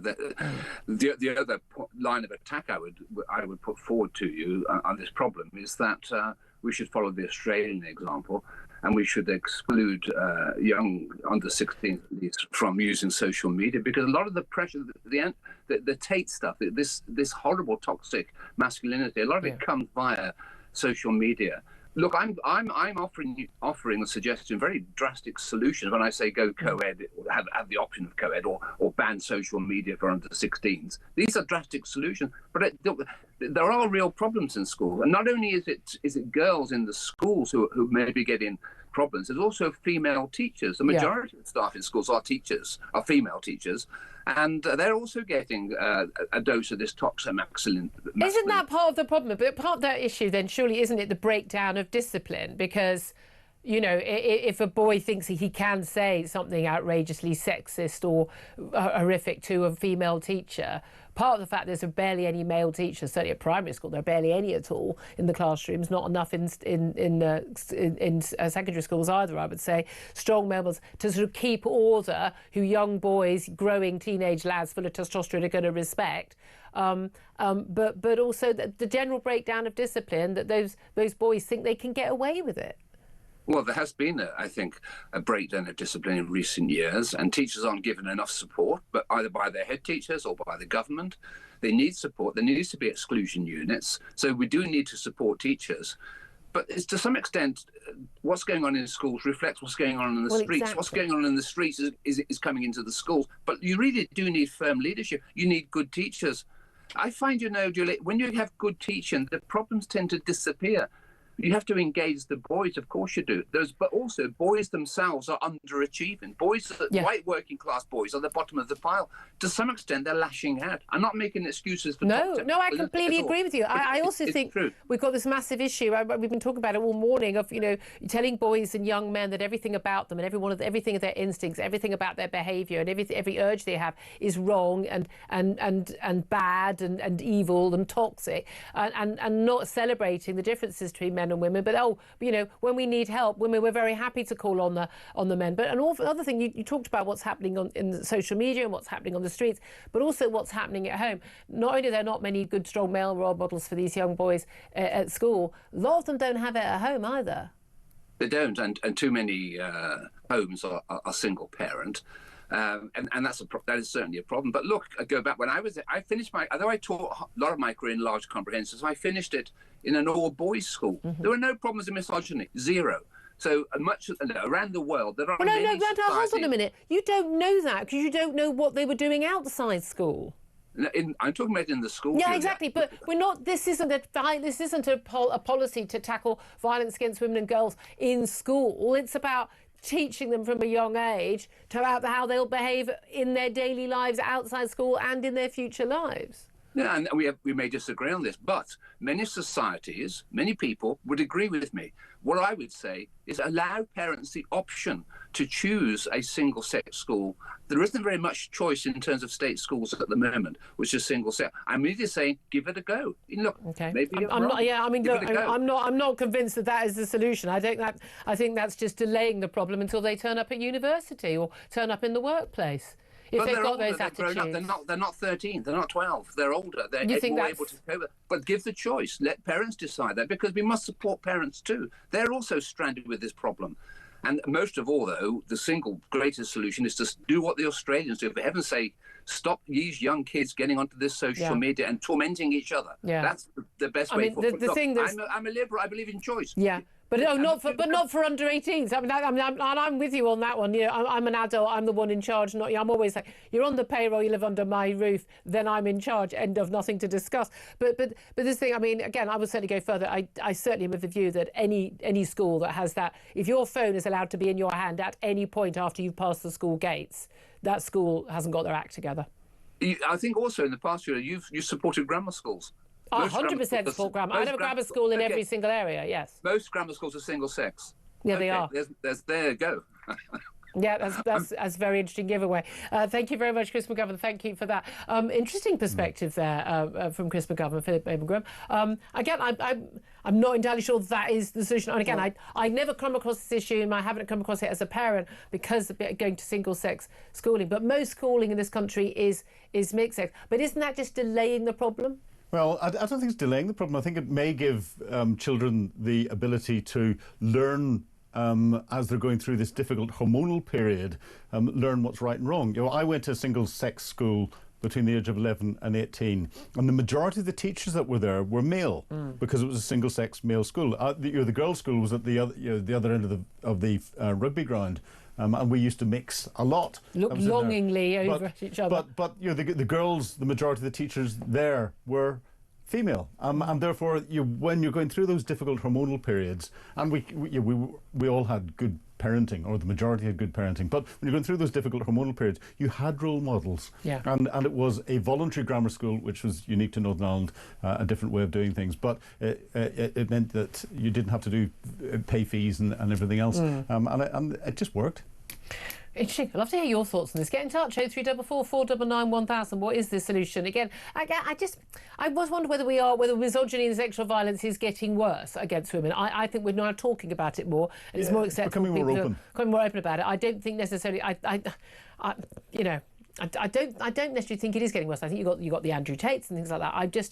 I think it's one of those things that we are talking about more, but I think the internet is definitely a problem. It's definitely a problem, but it's a problem for young women as well as young men as well. But I'd love to hear your thoughts. Get in touch. 0344 499 1000. Up next, going to be talking about migration, of course, very much linked to violence against women and girls, because the spate of cases that we've got of people who've arrived, whether it's on the small boats or arrived legally, overstayed visas or whatever, who are committing violence against women and girls on our streets. But even when you talk about legal migration, we're going to be talking about that up next, with people bringing their foreign partners. So even a Brit born and bred here, falls in love abroad, brings their foreign partner to the UK. How much is that costing us? Well, the figure is eye-watering. We'll talk about that to Danny Shaw up next. This is Talk.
Across the UK, on DAB+, on YouTube, on your mobile, and on your side. This is Talk. Good morning, welcome back to the show. 11:51 is almost the time. I'm Julia Hartley-Brewer, and this is A Home of Common Sense. Let's talk about migration and two very interesting stories in the news today with Danny Shaw, who's a Home Affairs commentator, of course. Good morning to you, Danny. Hi, Julia. Hi, thanks so much for joining us. First of all, this is a story, it's interesting about basically the Migration Advisory Committee, watchdog and advisors to the government on the cost of foreign spouses, foreign partners who are brought to this country by people who, are British born here, people who've got right to live here, and they bring their other halves. And I think a lot of people will be really surprised by quite how much that is a cost to the taxpayer. Tell us about it. Yes, the Migration Advisory Committee, who's a group of experts that advises the government, have done some calculations. From 2022-2023, that year, 51,000 people came as partners, partners of people who were legally in the UK. They'd been in a relationship for 2 years or more, so they were allowed to come to Britain. Those are the rules. Can't just be someone you met on holiday. No. God, can you imagine? Oh, I think we're delving romances. into Danny's past there, wonderfully. There's a story there, I can tell. A long time ago. So over half of them are unemployed. The net fiscal cost was £109,000 compared to per arrival. Per person, compared to people who are British residents, which is £110,000 contributing. But that's over a lifetime, isn't it? It's basically. But I'm assuming somebody who arrives in this country from living abroad, they've had to leave their job. They don't have a job when they arrive. Is any evidence, though, that they do get a job when they get here? No, a lot of them end up not working. I think the employment rate is 65% after a short period of time, but then that goes down as they get older. And obviously, when they're here for some time, they can access the NHS and other benefits. Yeah. And that's why it costs the taxpayer, the government, all of us more money. Yeah. And it's one of the reasons, I think, why the government has tried to tighten the rules around that, particularly with regard to people who are given refugee status. Yeah, bringing in their partners. As soon as they were allowed granted refugee status, they were allowed to bring family members in, which seems and I think a lot of people loose. would see a big difference between someone who is British, born in this country, who then goes and works abroad, lives abroad, meets somebody in another country, falls in love with them, marries them, and then wants to come back and live here. Maybe family's getting elderly, or they want to have kids here. And they can't. And I've spoken to so many people over the years who say, we just, because of my income, it doesn't hit the salary threshold and it keeps going up and up by, £1,000. Because I'm not a big earner myself, even though I'm a British citizen, I can't bring my wife or my husband in, but someone who is wealthy can. And I think most of us would feel that's not the kind of limitation we want. If it's a genuine relationship and you're British, you should be allowed to bring your partner in.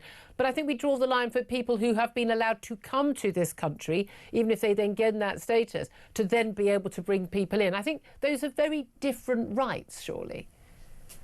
I think you're absolutely right. I think someone that's, born in the UK and has lived here, falls in love with someone from abroad, and after 2 years or more long-term relationship, they want to live together, perhaps have a family. That is very different from someone who's recently come to the UK, been allowed to stay and can bring their family in. I think you're absolutely right, and I think the government is trying to make a sharper distinction. Just one thing, what this analysis did by the Migration Advisory Committee, it didn't take account of the children who couples will then have, who may actually contribute to the economy. But they also are a cost when they're going to state schools.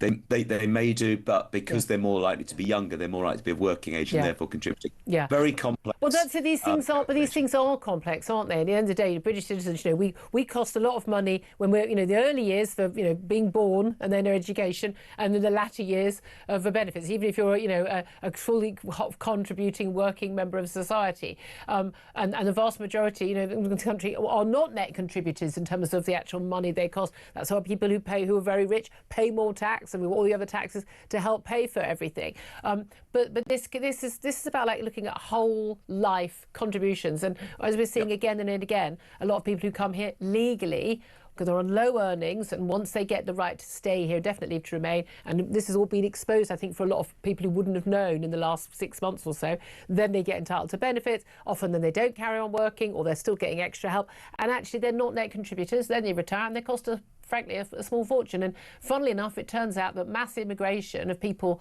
on low incomes and low skilled work isn't the economic boom that we were told it was going to be.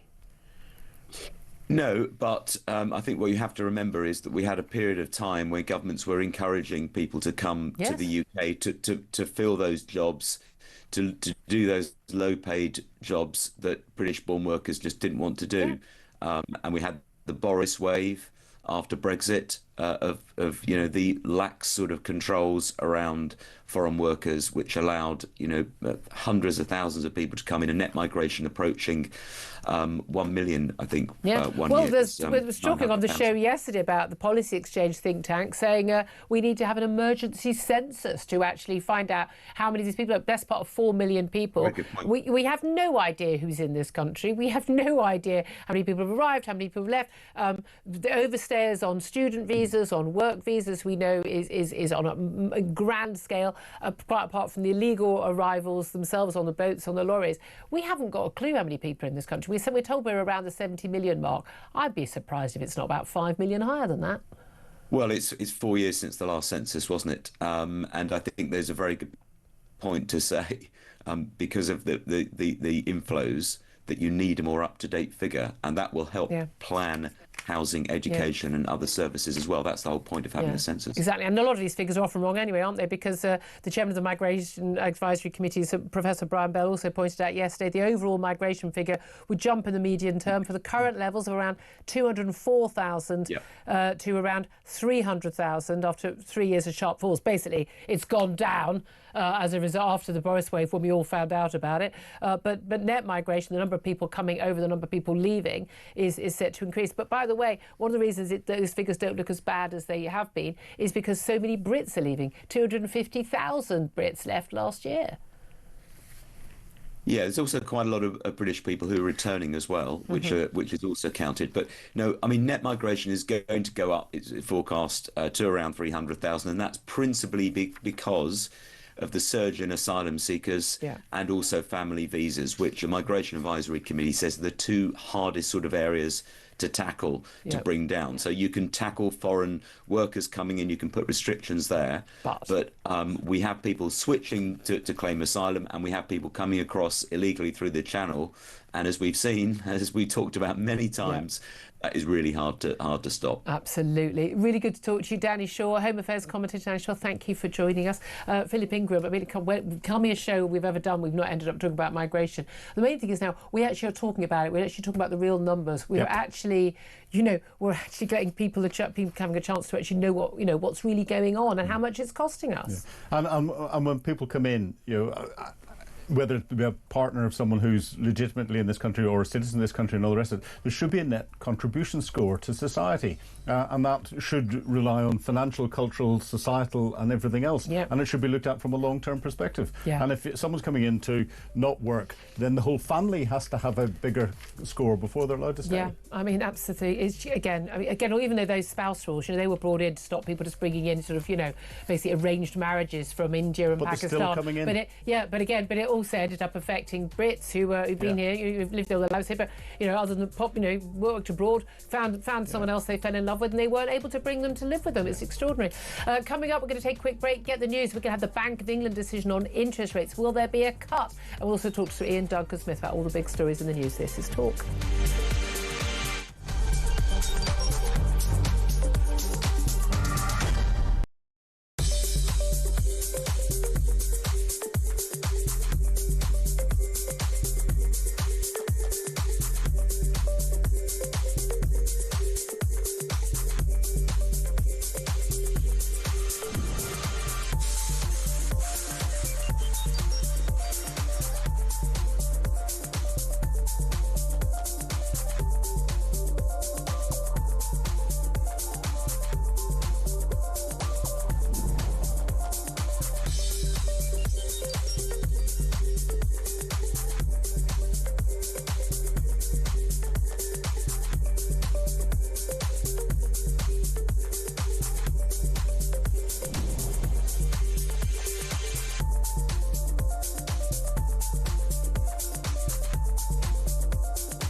across the UK, on DAB+, on YouTube, on your mobile, and on your side.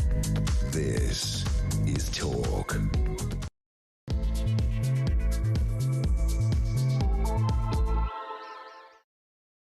Good afternoon, welcome back to the show. This is Talk. We are the home of common sense. I'm Julia Hartley-Brewer. Thank you so much for joining me, whether you're listening on DAB+ radio or on your smart speaker, watching on YouTube or your connected device. Great to have your company, especially this is the last show of mine of the year. I'm heading off my holes. You know me. I like my sunny Christmas day. So I won't be with you again until January. Coming up at 1 o'clock, Kev is standing in for Ian Collins, so he'll be here to tell us what's happening on his show. Just the breaking news in the last couple of moments. The Bank of England has announced, yes, another cut finally to interest rates down to 3.75%. Great news if you've got one of those horrible variable mortgages or heading towards your fixed rate coming down. Not great news if you're a saver. Not, as I don't know whether you've noticed this as well as me, not that actually any of these banks and building societies pass on the rate rises when we get them, but they're always very quick to pass on those rate cuts when you've got the savings, aren't they? But it's the first time since January 2023 that the rates have gone below 4%, and many economists have been expecting rates to fall after they were held, of course, at 4% last month in a split decision from the Monetary Policy Committee. Coming up, we're going to be talking a bit more about that. We'll be talking about whether or not that Erasmus exchange scheme with the EU for students is actually really going to cost us 8 billion quid over a few years, and whether or not it's actually just trying to take us back into the EU by the back door by the Ramona Prime Minister. We're also going to be talking more about the government announcing their strategy to tackle violence against women and girls. It includes schoolboys as young as 11 getting lessons on how not to be a misogynist. But is that really the answer? And we're going to be talking about how the British Museum is going to share artefacts from its collections with former colonies to help them decolonise, because once again we've got hand-wringers in the liberal academic classes basically being ashamed of everything in Britain's past. Oh yes, and we've also got the absolute lunatics claiming that a Christmas card on the shelves at Sainsbury's was transphobic. It was a calm deemed offences for featuring a cartoon of Dr. Seuss's Grinch character alongside the caption, "This Christmas I'm identifying as a Grinch." Apparently, describing the phrase, using the phrase identifying as in this context is an anti-trans dog whistle. My goodness me. You'd be amazed by the lack of complaints on my show then, but there we are. Anyway, all that coming up, plenty more besides. Joining me, you've heard a little chuckle. It's Philip Ingram, MBE, former senior military intelligence officer, looking far less Grinchy than that Grinch and that caption. If you are watching, you'll already have seen, or seen any of the clips we put out on social media already from the show. But if you're listening on the radio, you are missing out, folks, because you're missing out on the loudest jacket in Christendom. And this is Philip Ingram dressed as a decorated Christmas tree. I identify as a Christmas tree. You absolutely yes, there identify. we are. No, the complaints will come in. Whistle. So I got accused. I went to talk to some talk at Oxford University once for a very sensible bunch of people who managed to get a load of unsensible people sitting in the front row looking very angry at me as trans activists. And I know, I mean, God bless them. And they said, I think my I had my pronouns in my bio on social media at the time as Your Imperial Majesty, you and / Your Imperial Majesty, and they didn't like that one bit. And they said, well, why do you have that? I said, because it's funny. And they said, it isn't. I went, well, maybe to you. I identify as Her Imperial Majesty. There we go. Mate, once you're an empress, there's nothing you can do about it. Yeah. Now Your Majesty. Now my pronouns are me, because that's what pronouns are about, isn't it? But anyway, that breaking news: Bank of England cutting interest rates to 2.75%. We'll find out more about that. Let's talk to our first guest of this hour. Delighted to welcome to the show Sir Ian Duncan-Smith MP, former Conservative Party leader, of course. Good afternoon to you, Sir Ian. Good afternoon, Julia. Thank you very much indeed for joining us. He's wearing, by the way, Philip, he's wearing a sensible jacket, not dressed as a Christmas tree. I've got one outside. Because he's a grown-up. Sir Ian, if you can see this jacket, Sir Ian. I must ask you first of all about that Bank of England interest rate cut. A lot of people were hoping and waiting for that. Good news, bad news? Well, an interest rate cut is good news because the pressure on people who particularly have earnings, etc., rather payouts and things, mortgages, it's going to be helpful to them, no question at all. The problem is it's a little bit of a gamble because they still haven't reached their 2% target for the Bank of England.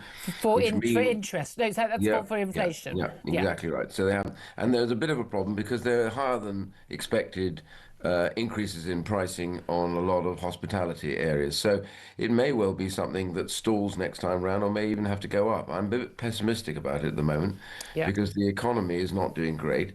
You've got huge amounts of unemployment now growing. And you've also got lots and lots of people who are coming out of universities unable to find their jobs. So there is a problem in the economy which underpins the nature of where interest rates go. And I think whilst this is coming down because there was a slightly better than expected set of figures, nonetheless, as we saw in the last quarter's figures, actually the economy shrank. Yeah. So and it keeps doing that. Let's grab this when we can. But the honest truth is, under this government, it looks to me like it's not going to be long lasting. Yeah, most of the numbers are not going in the right direction, I think we can safely say.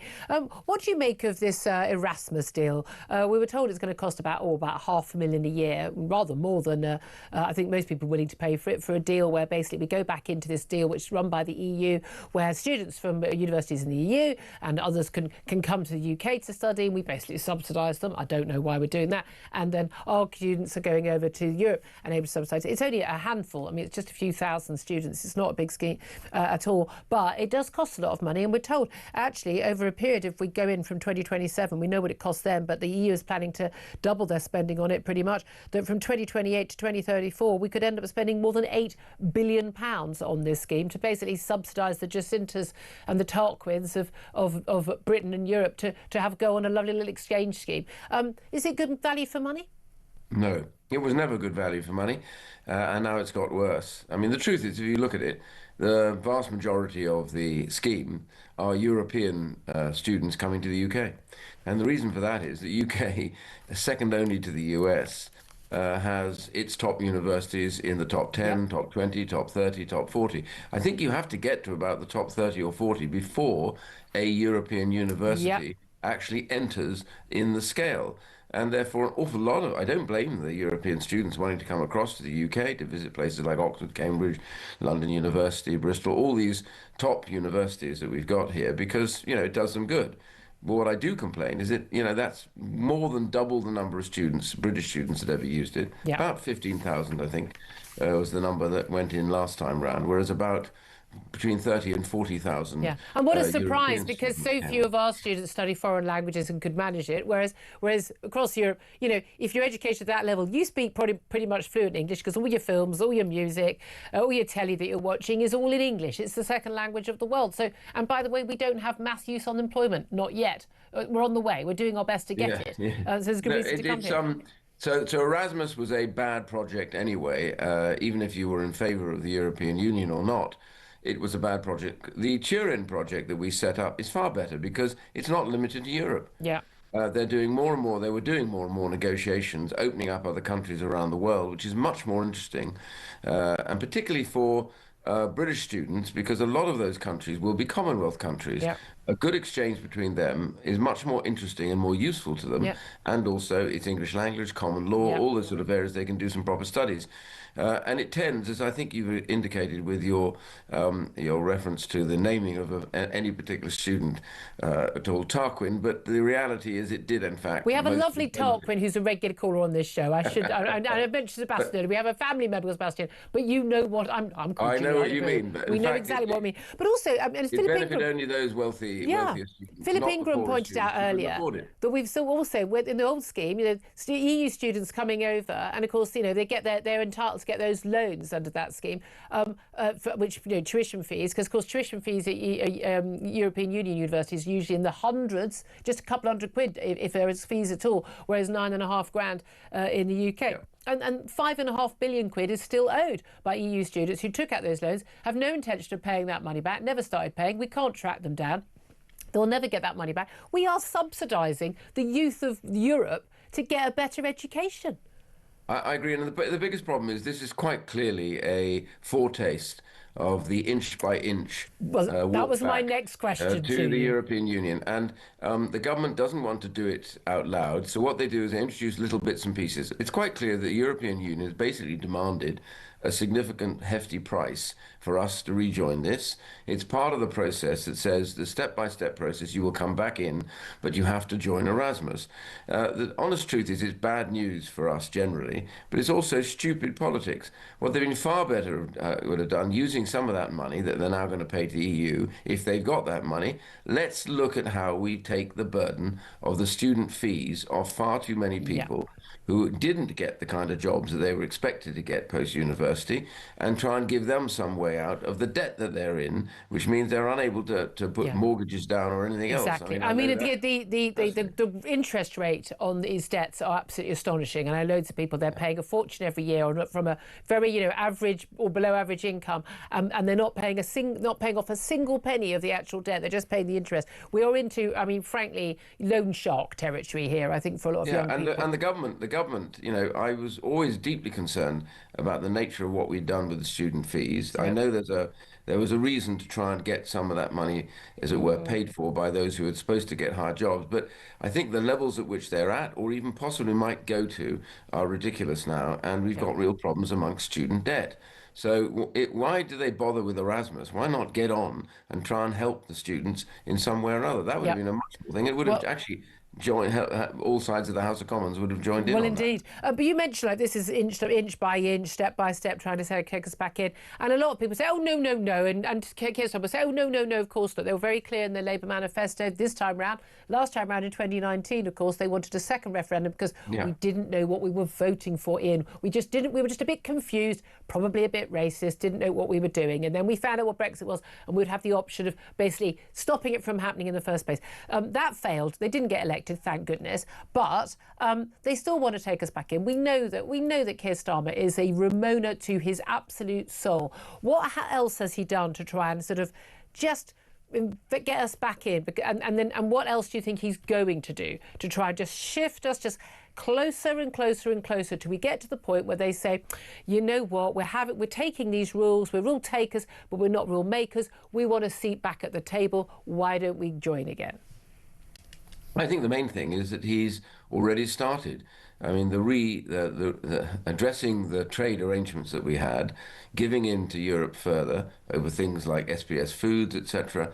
Also on Northern Ireland, no action there whatsoever, the ridiculous kind of tariffs that we're having to pay. Instead of trying to iron that out, what he's actually trying to do is get closer and closer. Yeah. Fishing, for example, another give-in to the European Union. A massive giveaway. I mean, a massive giveaway of decades. So there's loads of this going on. But the main thing about all of this is this ridiculous nonsense from people like the Liberal Democrats and others. Somehow we would be 2.5% or so better off, and therefore that would amount to billions that we'd be paying in tax. 9 billion, I think, at one point was the figure. First of all, these were all misused figures. But secondly, if it was as that after Brexit, we would have had to have grown in the EU at about the level of USA growth over the same period of Brexit.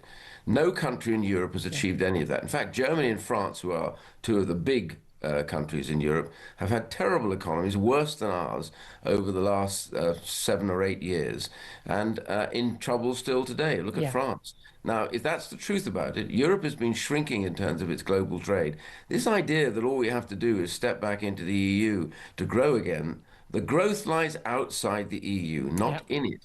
And trade arrangements, etc., are part of what we need to do to remind ourselves that even at the height of our time in the EU, we didn't do half our trade with the European Union. Yeah. We did more around the rest of the world, particularly with the United States. So the absurdity about having to go back is purely political. It has nothing to do with money or figures or development of the UK economy. Yeah, absolutely. I mean, people are utterly obsessed with it. Again, whenever they talk about damage to our economy, look, when people don't feel the benefit, the small matter of lockdown, the small matter of the Ukraine war and the impact on energy and cost of living, I mean, no, nothing to do with it. It's because of Brexit, even though, of course, as you say, the German and French economies and other economies in Europe are doing not just as badly, but even worse than ours. It is mind-blowing frankly, how much the sort of cognitive dissonance is going on in that case. Let me ask you about basically the meeting that's going on right now in Brussels, because EU leaders are facing a decision on loaning Russia's frozen billions to Ukraine. Most of Russia's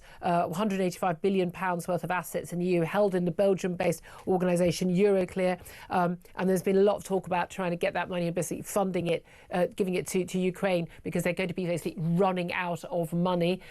Do you think that money will actually be sent, or at least some of it will be sent, to help the Ukrainian war effort? And if it's not, are EU countries either willing or able to actually step up and fund Ukraine's war effort? Well, this is really interesting. I've been calling for that money to be seized for some considerable time. Russia is at war with Ukraine. It has broken all the tenets of peaceful coexistence. They want their territory. They actually want to take Ukraine back into Russia so that it is no longer an independent state. Over 1.5 million Russians themselves have either died or been severely wounded, about 400,000 Ukrainians. We're talking about First World War scale disaster in Ukraine in terms of the warfare, the injuries, the terrible numbers of people. I think 50,000 Ukrainians are now looking to get false limbs because they're in a queue. There's so many in demand of it. All of this goes on. Russia must pay the price. Now, we can't rely on Russia to pay reparations at the end of the war or to pay any towards damages. They won't. So we need to take it off them now while their money sits there. The one problem is America. Yep. America was in favor of this, and Trump was to begin with in favor of doing it, but he keeps blowing hot and cold, and now he's blowing very cold on it, warning the Europeans that they mustn't do this. The honest truth is this is money that Russia owes already to Ukraine for that unwarranted war and for the death toll and for the damage. Every day, bombing and rocketing cities. I do wish Mr. Trump occasionally would just face reality with President Putin. He is not a good man. He's a bad man, and he is running his own country into rack and ruin, and at the same time killing others. We need to deal with him, otherwise he will come again. And when he comes again, other countries in Europe will face that. Well, indeed, and we've had a lot of discussion, and lots of former and current senior military figures, including the chief of the armed forces, have been chiefs of defence staff, talking about how the threat is very real, and we need to step up, prepare our sons and daughters even for war. It's interesting to see that Kemi Badenoch, your party leader, has announced that she would axe taxpayer funding for vanity schemes and funnel cash into boosting the UK's war readiness. Net zero projects, nonsense research grants and things would be scrapped to divert £17 billion towards funding our defences. Now, most experts, I think, would say that that's not enough money, but she wants to create a £50 billion defence fund through green cuts. I mean, we need to spend a lot of money, and there's a lot of money being spent by the government right now, and by the way, was spent under the last Tory government as well, which we could cut easily to fund that, isn't there? Hallelujah is what I say to Kemi's decision, because we need to get more money definitely into defence for two good reasons. The first is we are way below the level that we should be in terms of being able to protect the citizens of the United Kingdom. First priority of government, defence of the realm. We're not capable of doing it. And this government's slow snail crawl up from 2.5 to 2.6 would be risible if it wasn't so dangerous. So we need now to give it a big jump. And this idea of putting the money into a fund that will help invigorate British industry on technology is long overdue. Actually, the better we get at this and the more we produce in this area, and the more we learn from Ukraine and bring their technology over here, the more we'll be able to export as well to our allies and friends, which will also be very good for us. And also, by the way, it will find a way of employing students, technical students coming out, being able to do computer science, all sorts of aerodynamics, engineering. They will all find a place to come and exercise their degree rather than having to go off into the City of London and push money around. So the reality is this would be good for us. It's also worth remembering, and people don't really know this, that during the Second World War, the United Kingdom outproduced Soviet Russia and Germany put together. Incredible. We can do it. Ships, planes. We had people designing some of those brilliant designs for their day, like the Mosquito aircraft made of wood, but the fastest flying bomber that ever was. All of that sort of thing was done in the UK. We competed with America in that regard. I had a row, I'm afraid, with a MAGA person the other day when I was in the States, who said to me, we're going to have to bail you out again like we did before. And I said, excuse me, Sod off. we were fighting for 2.5 years before you got anywhere near it. Also, I'm so fed up with this. You didn't come to bail us out. Hitler declared war on you. Exactly right. And if we hadn't survived, by the way, you wouldn't have done either. Yeah. So I said, give me a break. Yeah. We did and paid our way, and we still paid for them. Yeah, but again, by the way, what's linked to this, of course, with this issue, to cut all the net zero subsidies, and again, a lot of this is following on the tailcoats. I mean, I know people like you and Craig McKillian and others were being very sane, and Steve Baker about these things for a long time. But reform policies has dragged the Tories kicking and screaming to this. But there's also, you cannot have a strong economy. You cannot have a strong defence without a strong economy, and you can't have a strong economy without strong energy production and the ability to actually produce stuff with. Yeah, we sit on an island of gas. And then we're on an island of gas. Yeah. We have gas underneath us, and we refused to tap it in. Yeah, absolutely. Mad. One final thing I want to ask you about, very briefly. The police are now saying, Met Police, Great Manchester Police, two of our biggest police forces, saying we are now understanding that globalise the intifada is a phrase that does have consequences, and we are now going to arrest people, protesters, and have actually arrested overnight some protesters who've been using that chant, which of course does mean, kill Jews worldwide. We know that's what it means. That's why people are chanting it. Do you welcome that change, but do you think it's come a little bit too late? Oh, God, yes, of course I welcome the change. I mean, it's been pretty poor. We all believe in freedom of speech, but the freedom of speech has been abused now for some time, using the excuse of Gaza to go out there and abuse people who are British citizens living in these islands, and basically encouraging them to be attacked. Of course, it comes a lot from Iran as well. Yep. We still haven't got rid of the IRGC in the UK. They're still promoting all that. So yes, it's right the police should now start to crack down on these sort of marches. We don't need as many of them anymore, and for what they say during the marches and shout. Many of them don't even realise, honestly, what they're saying because they're given to them by others. Yep. But we need to say to them, if you shout this stuff, you will be punished. Because it means... I have a Jewish sister-in-law, I confess, and she has never felt, she told me, more threatened at any time than she can recall. Yeah, well, we can see how it plays out, whether it's at a synagogue in Manchester or on a beach in Sydney. And again, my rule is always I think there are a lot of useful idiots, but there are, if you can't name the river and you can't name the sea, don't shout from the river to the sea. But we know that the people... Jewish people have brought a phenomenal amount to the United Kingdom. Without them, goodness knows where it would be, in banking, in engineering, in science, and we should be celebrating them as British citizens, I have to tell you, every day. Not allowing people to call for their death. It seems a pretty basic way of going about living in a civilised society, doesn't it? Sir Nicholas-Smith, always good to talk to you. Covered a lot of ground there. Former Conservative Party leader. 12:24 is the time. Philip Ingham, I just want to come back to you on the Defence Fund. Do you welcome this from Kemi Badenoch? Basically, stop all these net zero subsidies, get rid of a load of the nonsense government spending, which of course should have been done under the Tories too, and spend it on a Defence Fund. I do very much. There's. If people realise how much benefit comes out for civil society from investment in defence and all the rest of it, they'd be shocked. The internet was a defence tool. The LED light was developed by a British defence organisation owned by the government. They failed to register the design. It's good skilled jobs, but also it's national defence. It is national defence. Yeah, very much so. But the spin-off that there is for civil society is huge. Strong, OK, thank you very much. Coming up to 12:25, going to take a quick break. Then we're going to get to your calls on lots of the different topics we are talking about. Then we're going to be talking about the latest, just woke madness, decolonising countries by sending our museum artefacts to be loaned to them, and also transphobic Christmas cards. I'm absolutely gutted I didn't get hold of this Christmas card myself. Anyway, this is Talk. We are the home of common sense.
across the UK.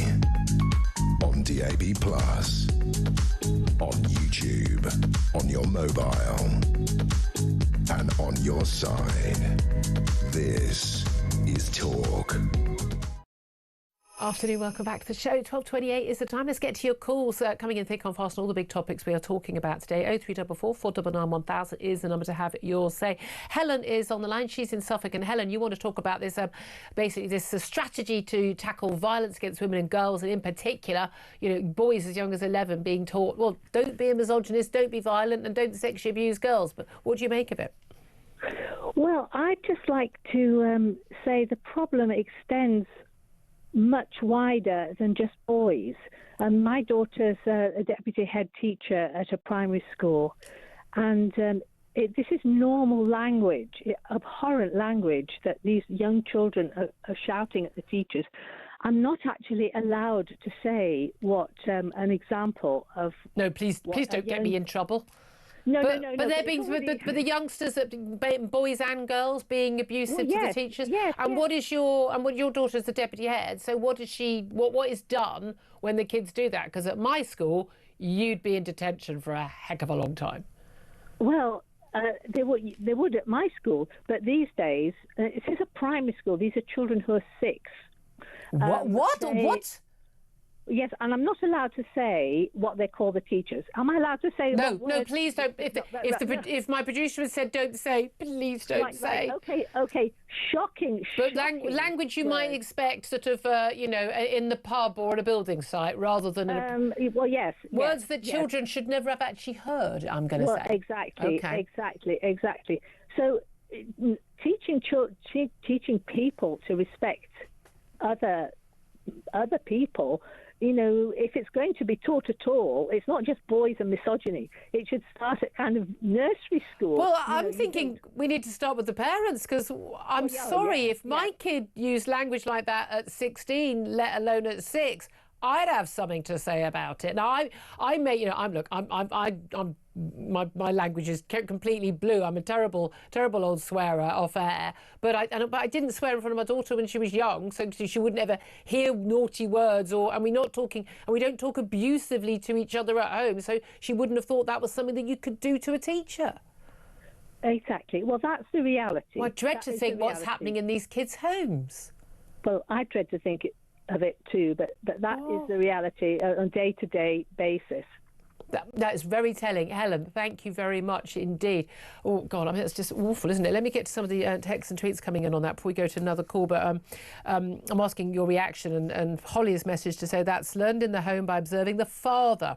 It shouldn't be forced into schools by the government. Peter says how to respect women and girls should come from parents and no one else. Yeah, but what if at home there isn't a dad, and if women are talking down the men, or the women have been browbeaten by men, or they're in an abusive relationship? How are you going to learn that if schools aren't teaching it? Tom says it's nice to see girls being taught how to behave respectfully in turn, and I agree with you on that. Schoolboys aren't the problem, says Joe. The problem is coming here every day in boats. Scott says teach them maths and English, nothing else. Jamie says I've never heard such nonsense. The problem is social media. Maybe it's time we ban kids from having phones in school. It's not maybe it's time. 100%. It should never have been allowed, and any head teacher who thinks that any child should have a phone in their school is completely wrong. I'm definitely coming round to the ban on social media for youngsters. I just want a ban that doesn't impact on privacy for adults. Henry says all that it's going to do is to make boys even more resentful and make the problem worse. How about just teaching everyone, says Jeff, to respect everyone? Now, that's the thing. Are we just going to make the problem worse? Love to hear your thoughts on that. 0344 499 1000. Telling boys yet again there's something wrong with them. Let's go to Mike, who's on the line in South Wales. And Mike, you want to talk about this Erasmus student scheme, don't you? Yes, you do. Good morning. How are you? Very well indeed. Okay? Thank you very much for joining us. Appreciate it. Yeah. What gets me is why are they saying that this Erasmus scheme is going to cost about £500 million, and that's exactly the same as what they're going to get in inheritance tax from the farmers, roughly. So why is it then that we are sending kids on holidays, and yet we're ruining farmers' livelihoods and some of them committing suicides? And the Prime Minister said at the liaison committee earlier this week, when he's asked by select committee chairs, are you aware that farmers are have committed suicide are going to commit suicide because they're so worried about losing their farms, and and he said yes, he was aware, but he's pushing forward with the policy. And I've talked to people from this area, and they've gone to see their financial advisors last year, and their advice to them was tell your parents to live another 4 years. Yeah, that's a very interesting point. By the way, I'd like to point out that farmers are now blocking roads in Brussels outside the EU summit with a huge number of tractors. So the other EU leaders are facing an awful lot of problems here, but that's about another issue. But yeah, I mean, this is the thing. This is the thing, I think the thing that frustrates a lot of people is that again and again, governments say, we haven't got any money, we're going to have to tax you more, we can't spend money on this, we'd love to. And then you find out they are spending money on ridiculously frivolous, unnecessary things. They always seem to find the money for those. Well, as they've seen now, that we can get sort of £8 million, as you were saying this morning, back from the previous episode of Erasmus. Yeah. Why are we starting it up again when we are getting taxed? The farmers are getting taxed. Yep. We need them to supply the food, and yet Yep. they're going back into the scheme again to waste more billions of pounds. No, very good point, Mike. Where's the sense in that? Thank you very much indeed. I appreciate that. 12:34. It's a fair point, isn't it, Philip Ingram? Very fair. Socialism works until they run out of other people's money. Yeah. Exactly. It's just crazy, isn't it? It's all these like pet schemes, isn't it? Yeah. Talking of pet schemes, oh my goodness, the wokedom in academia we know is terrible, in civil service, in schools, in the NHS, in government, you name it, everywhere. No, never worse than anywhere than in our museums because, colonialism. We're going to be talking about how the British Museum is working to decolonise our former colonies. How? Well, we're going to find out from Connor Tomlinson up next. This is Talk.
Across the UK, on DAB+, on YouTube, on your mobile, and on your side. This is Talk. Good afternoon, welcome back to the show. 12:36 is the time. I'm Julia Hartley-Brewer. This is Talk, and we are the home of common sense, which is why we don't spend our time wringing our hands over Britain's terrible past and how awful we were to the rest of the world and how we should be apologising, paying reparations and, well, decolonising as much as we can. However, that makes us rather different from British Museum and pretty much many other museums around to the country who feel that, well, it's their job to try and, well, apologise and atone for Britain's past. This is why the British Museum is going to share artefacts from its collections, not send them back like the Elgin marbles and others, with former colonies to help them, they say, decolonise. Curators have overseen the transfer of prized Greek and Egyptian treasures to a leading Indian museum. The 80 artefacts are now displayed in a new gallery intended to, they literally say this, to undo colonial misinterpretation by highlighting India's contributions to civilization. It would be a new model, we're told by the British Museum director, for working with countries seeking redress for colonialism. I mean, when they finish self-flagellating and whipping themselves, for goodness sake, maybe they should listen to my next guest, writer at Courage Media, Connor Tomlinson. A very good afternoon to you, Connor. Good afternoon, Julia. It's like you bring me on anytime some Liberal decides to shout from their ivory tower how much white guilt they have. I know, it's very, very tragic, isn't it? So we're awful, we're terrible, Britain was awful, we're responsible for every bad and ill in the world, and the answer to that is send some artefacts to a foreign museum. Is that, really? Talk me through this. Well, the Getty Trust, which is a private charity funded off the back of an American oil baron, is spending the equivalent of £5 billion to do this. Now, it's very much an exercise in sort of Mrs. Jellyby style telescopic philanthropy, because imagine how much good that money could have done in both the UK and America. Yeah. But by the by, to undo colonialism, which in my estimation at this point just means leaving certain countries tidier than we found them, it turns out that the British Museum, not content with losing 2,000 artefacts under the previous was it not administrator, I forget the word, a guy that runs the collection, and they've only recovered about 600 of those. They're now shipping away 80, as you said, Greek and Egyptian artifacts to India. So they are now selling off the priceless treasures of other civilizations to another civilization that had no interaction with them, because they're not Indian artifacts. This is the bit I found a bit confusing. It's a general, foreigners, we were horrid to all of them, let's pay reparations. It's kind of, but they're being loaned though, aren't they? They're not being sent permanently. Yeah, there's 3-year loans, but this is, they can't be sent permanently because they're not allowed to under the rules of the British Museum's trustees. Yeah, well, there was an act passed in 1963 that says the museum basically can't ship its artifacts overseas because they can do these. The loans is how they get around it. But this is the thing. Okay, this is all based, as you say, on this idea that what we did in the past was wrong. Now, every single empire, from time immemorial, has done some bad things. A lot of taking of slaves, ransacking countries, stealing their people, stealing their artifacts, whether it's their gold in South America or their oil or whatever it is. This has happened time immemorial. For some reason, there are a lot of people in this country and in America who are convinced that the British Empire was uniquely wrong. No evidence for this whatsoever. But look, bad things were done to people in our colonies. There's no doubt at all. In some time, some of the things that were done were bad, and people did lose out, and countries were exploited. But that was the norm at those times. I don't know why we are uniquely somehow wrong or guilty, or indeed that any of us living now should in any way feel bad about what happened before we were even born, or even our grandparents were born. I think you're far more conciliatory than I am, Julia, because at this point, I'm just seeing this as an exercise in not just relitigating historical grievances, but one-sided ethnic chauvinism. Because why would you want... right. Yeah, why would you want to seize the artifacts of a civilization that has nothing to do with you, other than to gloat, to say, well, we now have the priceless treasures of the world rather than those Brits. Yeah. So I'm actually less interested in admitting various and nebulous faults. Yeah, sure, bad things were done, etc., etc. I think we're actually the heroes of history, not just for vanquishing the slave trade, but putting down the practice of widow burning that was conducted by Hindus in the 19th century, trying to stop women throw their children beneath the wheels of the juggernaut once a year to have another go on the reincarnation merry-go-round. All of these atrocities were perpetrated, and still are perpetrated in large numbers, by the way, in our former imperial provinces. There's still large amounts of child marriage happening in India, still large amounts of cousin marriage, still there's a lot of rape happening, and it happens when Indians come to the UK as well, so it's a culturally endemic practice. And Pakistanis as well. We know the grooming gangs largely from one particular area in Pakistan. Exactly, and so a little bit of gratitude actually wouldn't go amiss from the Indian subcontinent, considering we gave them English, a functioning governance structure, the legacy of common law, architecture, and the railways. And so it's actually not the fault of Britain, apparently, according to 2 Marxist economists from India, extracting something like 50 trillion from, I don't know, we just dug cash out of the dirt, apparently, in Mumbai. No, we gave you a lot of wealth, we gave you a functioning government, and we gave you a culture that your own culture couldn't produce. And I'm sorry if you screwed it up, you now don't get to whine about it. But this is the thing. There is an element where, again, you can see the good and the bad in history. But the idea that we were uniquely bad, honestly, if you're going to argue in history, we have a much better track record than most. And by the way, looking at countries that are from Europe that did actually colonise, you were lucky if you were colonised by Britain rather than, say, the Portuguese or the Belgians, to be honest with you, if you look at their track records of their countries. But this is the key thing, isn't it? It's this idea also, life was brutal for pretty much everybody. The idea that, your average Brit in these colonial days was living this life of Riley as opposed to working a 6-day week, 12-hour day, down the factory or a 7-day week in the fields. I mean, living hand to mouth is an absolute nonsense. We weren't all, aristocrats of, the Jane Austen, sort of fiction. But in terms of this, you mentioned this, there is a race aspect to this, isn't it? It's because there does seem to be white liberal guilt about things that white people in the past have done, and at the same time making that everybody else is a victim. And it's not only sort of racist against whites, and again this white privilege nonsense, it's also racist against people of of India or Egypt or wherever, because or Africa, seeing them as perpetual victims. I mean, it's a genuinely very, very unhealthy viewpoint to take. It is, but I don't think they actually see it as patronising. So I think we start from two very different places. I think that the white liberals start from the premise that if it weren't for the sins of racism and colonialism and injustice, we'd all be living in John Lennon's Imagine. Yes. So they think that we should flagellate ourselves and procedurally discriminate against our own people and send reparations and priceless cultural artefacts overseas to atone for their guilt, and then everyone will be equal.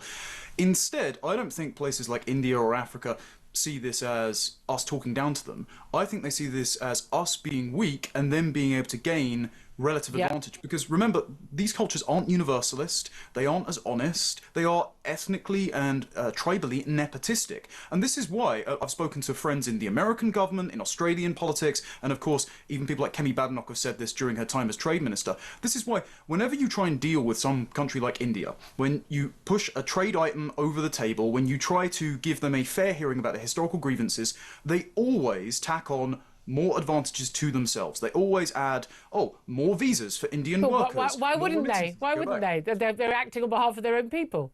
Exactly. And it's only our sort of self-effacing, suicidal white guilt, our inability to take our own side, that allows them to take the piss, basically. Okay, so, apologies for that language. Apologies. But they all take it. Let's go take in the mick. Oh, God, that's probably un-PC too. I'm half Irish, I'm allowed to say it. But again, this is the thing. But actually, you say people often say it's ours. It's not ours. The vast majority of the British people don't sign up to this. Of every, by the way, every skin colour. It is only sort of, it really is. There's race baiters and there are white liberal guilt-ridden souls, and they don't represent the vast majority of this country. Connor Tomlinson, always good to talk to you. He's from Courage Media. Philip Ingram, listening to all of that. I mean, look, you travelled around the world. You worked around the world in your former role in the military. It is extraordinary how many sort of just hand-wringing liberals is permanently sort of apologising for Britain's past. I'm so proud of Britain's past. Yeah. Not everything's perfect. Of course it isn't. No one's perfect. Our past in the last 20 years isn't perfect. But the hand-wringing guilt and the sort of the self-flagellation, it's embarrassing. Yeah, there's a lot we got wrong in the past. There's an awful lot more we got right in the past. Yep. And every country's the same. And you get some countries and some groups are permanent victims, and they just want to play that out. We shouldn't apologise for the past. We should learn from what's happened in the past and make sure that those bad things never happen again. Yeah. But we don't need to be apologising for it. Exactly. It's not affecting current society. It's so tragic. But you just imagine how many approving looks he'll get at North London dinner parties, this British Museum boss, for doing this. 12:46 is the time. Up next, going to talk about another woke bit of madness, and that is the battles at Hampstead Heath Pond.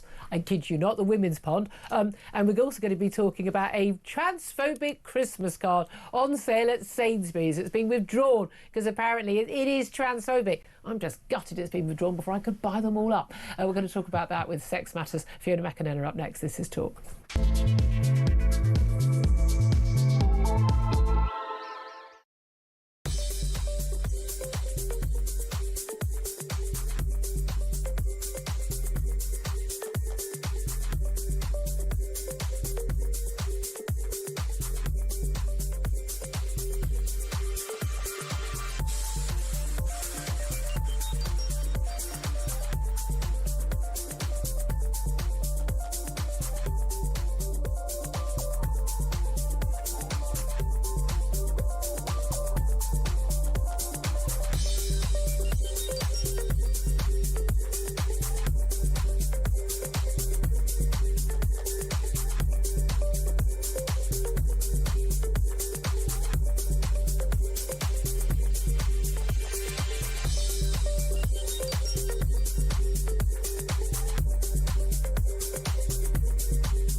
across the UK. On DAB+, on YouTube, on your mobile, and on your side. This is Talk. Good afternoon, welcome back to the show. It's 12:50. This is Talk, the Home of Common Sense. Just some news for you this morning, which I think we talked a lot the other week about the government's plan to basically postpone local elections, already postponed by a year earlier this year in Norfolk, Suffolk, Essex, Hampshire and West Sussex until 2026, affecting up to 5 million people. A lot of these seats, including the mayoralties, basically they were going to go reform. And what a surprise that the Labour government decided they would be delayed because they couldn't reorganise their unitary authorities in time. Now it's emerged that the government is also now likely to ask Tory-controlled county councils, also facing losing their seats, the control to reform, looking at the current polls, if they want to suspend elections in their area as part of their plans to reorganise local government for another year, so delaying them again for millions of voters to 2027. Likely to promote something of a backlash from Nigel Farage and reform. I mean, I'm sorry, this is just an absolute outrage. If Donald Trump did this, they'd all be up in arms. But anyway, I'm sure that's going to get a lot of coverage over the next couple of days. Right now, let's talk about the latest trans madness that keeps afflicting us and all women. Let's talk to Fiona McInerney, who's Director of Campaigns at Sex Matters. Very good afternoon to you, Fiona. Hello there, Julia. Hello. You're my last guest of 2025, and it's an absolute pleasure to talk to you because you're one of the first people to bring me to the story of trans when you were campaigning against getting men out of women's sport. And you are, well, you know, we're not quite there yet, but you were doing your best. But you've been an absolute heroine to me from all of this. But latest is about, the pools. Ponds. Hampstead Heath, they've got rules for their various ponds because they have a women's pond. Guess who that's for? A men's pond. And they also have a mixed pond, which anyone can go to. But as we've seen forever, trans-identified men who are claiming or pretending to be women have been using the women's pond. And there's an ongoing legal case about this. Where are we at with that? Yeah, so we, Sex Matters, have brought that case against the City Corporation of London, who run the ponds, on the basis that if you've got a mixed pond, a men's pond and a ladies' pond, then that's who they're for. No one is excluded. There's a place for everyone. And we had our day in court yesterday asking for permission for our full legal challenge to be heard, but we won't get an answer, even on whether the case will be heard, until January. Oh, for goodness sake. Yeah, and in the meantime, there are basically 3 places where men can go on Hampstead Heath. Well, I can say where they can go right now, those men, but I don't think I'm allowed to say it on air. I mean, how complicated it is we had the Supreme Court ruling in April. That was supposed to have made it really, really clear. It didn't change the law. It said, no, the law is and has always been under the Equality Act that when you define what a woman is, it's based on biological sex and not as, absolutely bizarre ruling last week in the Sadie Peggy case where the nurse who was forced to get changed in front of a male doctor watching her while she changed her underwear at work, for goodness sake, who claimed that he was trans, Dr. Beth Upton, that it was, it was basically defined by whether you put on a dress and grew your hair or what you were assigned at birth. I mean, I thought the Supreme Court judgment was going to make it really clear. So things like this Hampstead Pond thing would be really clear. If you've got a willy, you're not allowed at the women's pond. Well, I think we all thought it was pretty clear. Certainly the Supreme Court wrote a very clear judgment. But after that judgment, the City of London Corporation reviewed their policy and changed the sign at the women's pond. And it now says it's for anyone who identifies as a woman. Yeah, which they say, the sign says, means people who were female at birth and also trans women with the protected characteristic of gender reassignment, which is a huge mouthful, but it's simply a way of saying any man who turns up and says, I'm a lady, can go in, and who can stop them? So that's why we've gone to court. Quite right. I mean, again, I'm of the view that all the people involved are insane, because I don't know why people want to swim in a freezing cold pond on Hampstead Heath, but that's up to them. But this is the thing. It's not like they're being excluded from swimming in a Hampstead pond, these men who have claimed that they are women. They have a pond to swim. They have 2 ponds they can swim in, the men's pond, or if they want to believe that they are trans, that's up to them. Live your best life. They can go to the mixed pond where there'll be both men and women. But no, they have to go to the women's pond. And this is what keeps on happening, isn't it? This demand to enter women's spaces. Yes, and that's why this matters. You know, the women's pond, the ladies' pond at Hampstead is quite secluded, it's quite small, it's special for the people who go there. There's a much bigger men's pond with the diving board and a much bigger mixed pond. Like you, Julia, I have no interest in being in that freezing water, but the women who do, who use that pond, want the privacy to do it out of the male gaze, and that's provided for 100 years until the City of London Corporation decided 7 years ago that, you know, the world has changed and now men can be women. But I mean, we've had this with British sport as well. I mean, thank God, you know, Donald Trump being absolutely clear and making it very clear to the Olympic Committee, you know, if trans athletes wanted to compete in women's sports, ain't going to be given a visa. So you sort that out, and it's clearly that's on the way. But it seems like we're having to sort of litigate every single sport, litigate every single school, every single, you know, every single office, every charity, every organisation, every event. The Supreme Court ruling was very clear. Well, the law was always clear in my view. Everyone decided to suddenly stop understanding words. Let's all pretend we don't know what a woman is. Everyone knows what a sodding woman is, and babies know from birth what a woman is and what a man is. They're able to spot this just as clearly as our Prime Minister could have all these years. And yet it does seem to me that people were cheering on that day. And I remember saying on air, this is a great turning point, but, you know, woke ain't dead. And I think we're going to have to battle this. Are we looking at literally a legal case in every single circumstance to force these organisations to see sense? Well, I spoke to you that day, Julia. I remember coming out of court and speaking to you and thinking, here we go. Now it's just about making it stick. And it's been shocking how resistant people are to saying no to men when it's women who have to pay the price. There will be more court cases.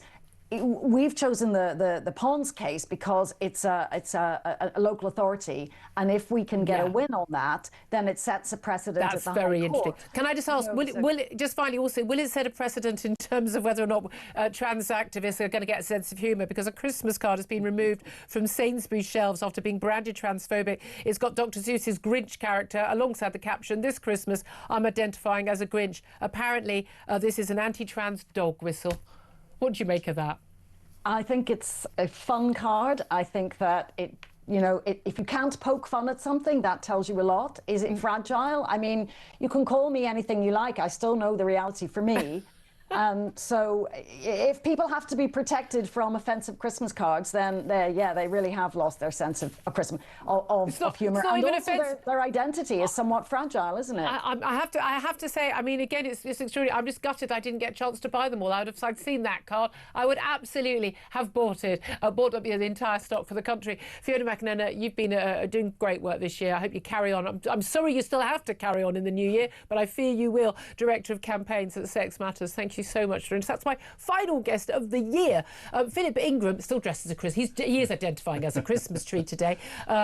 Philip Ingram, what do you make of all that? Well, bar humbug. You know, I identify as a grump. I think when it comes to dealing with this, it's quite clear. Men are men, women are women. There's no crossover. It's just not. And again, we can be kind. We can be nice. Yes. I mean, again, but like, let's just you not. You can identify for what you want, and it's brilliant, that you do. But don't be intolerant about it. No, it's and don't just, force it on other people. Don't force, especially other women. Especially when we talk. It's fascinating that Jess Phillips, who's really woke, you know, violence against women and girls. Yeah, a lot of women and girls don't want a man to be in their toilet or their changing room because they fear violence.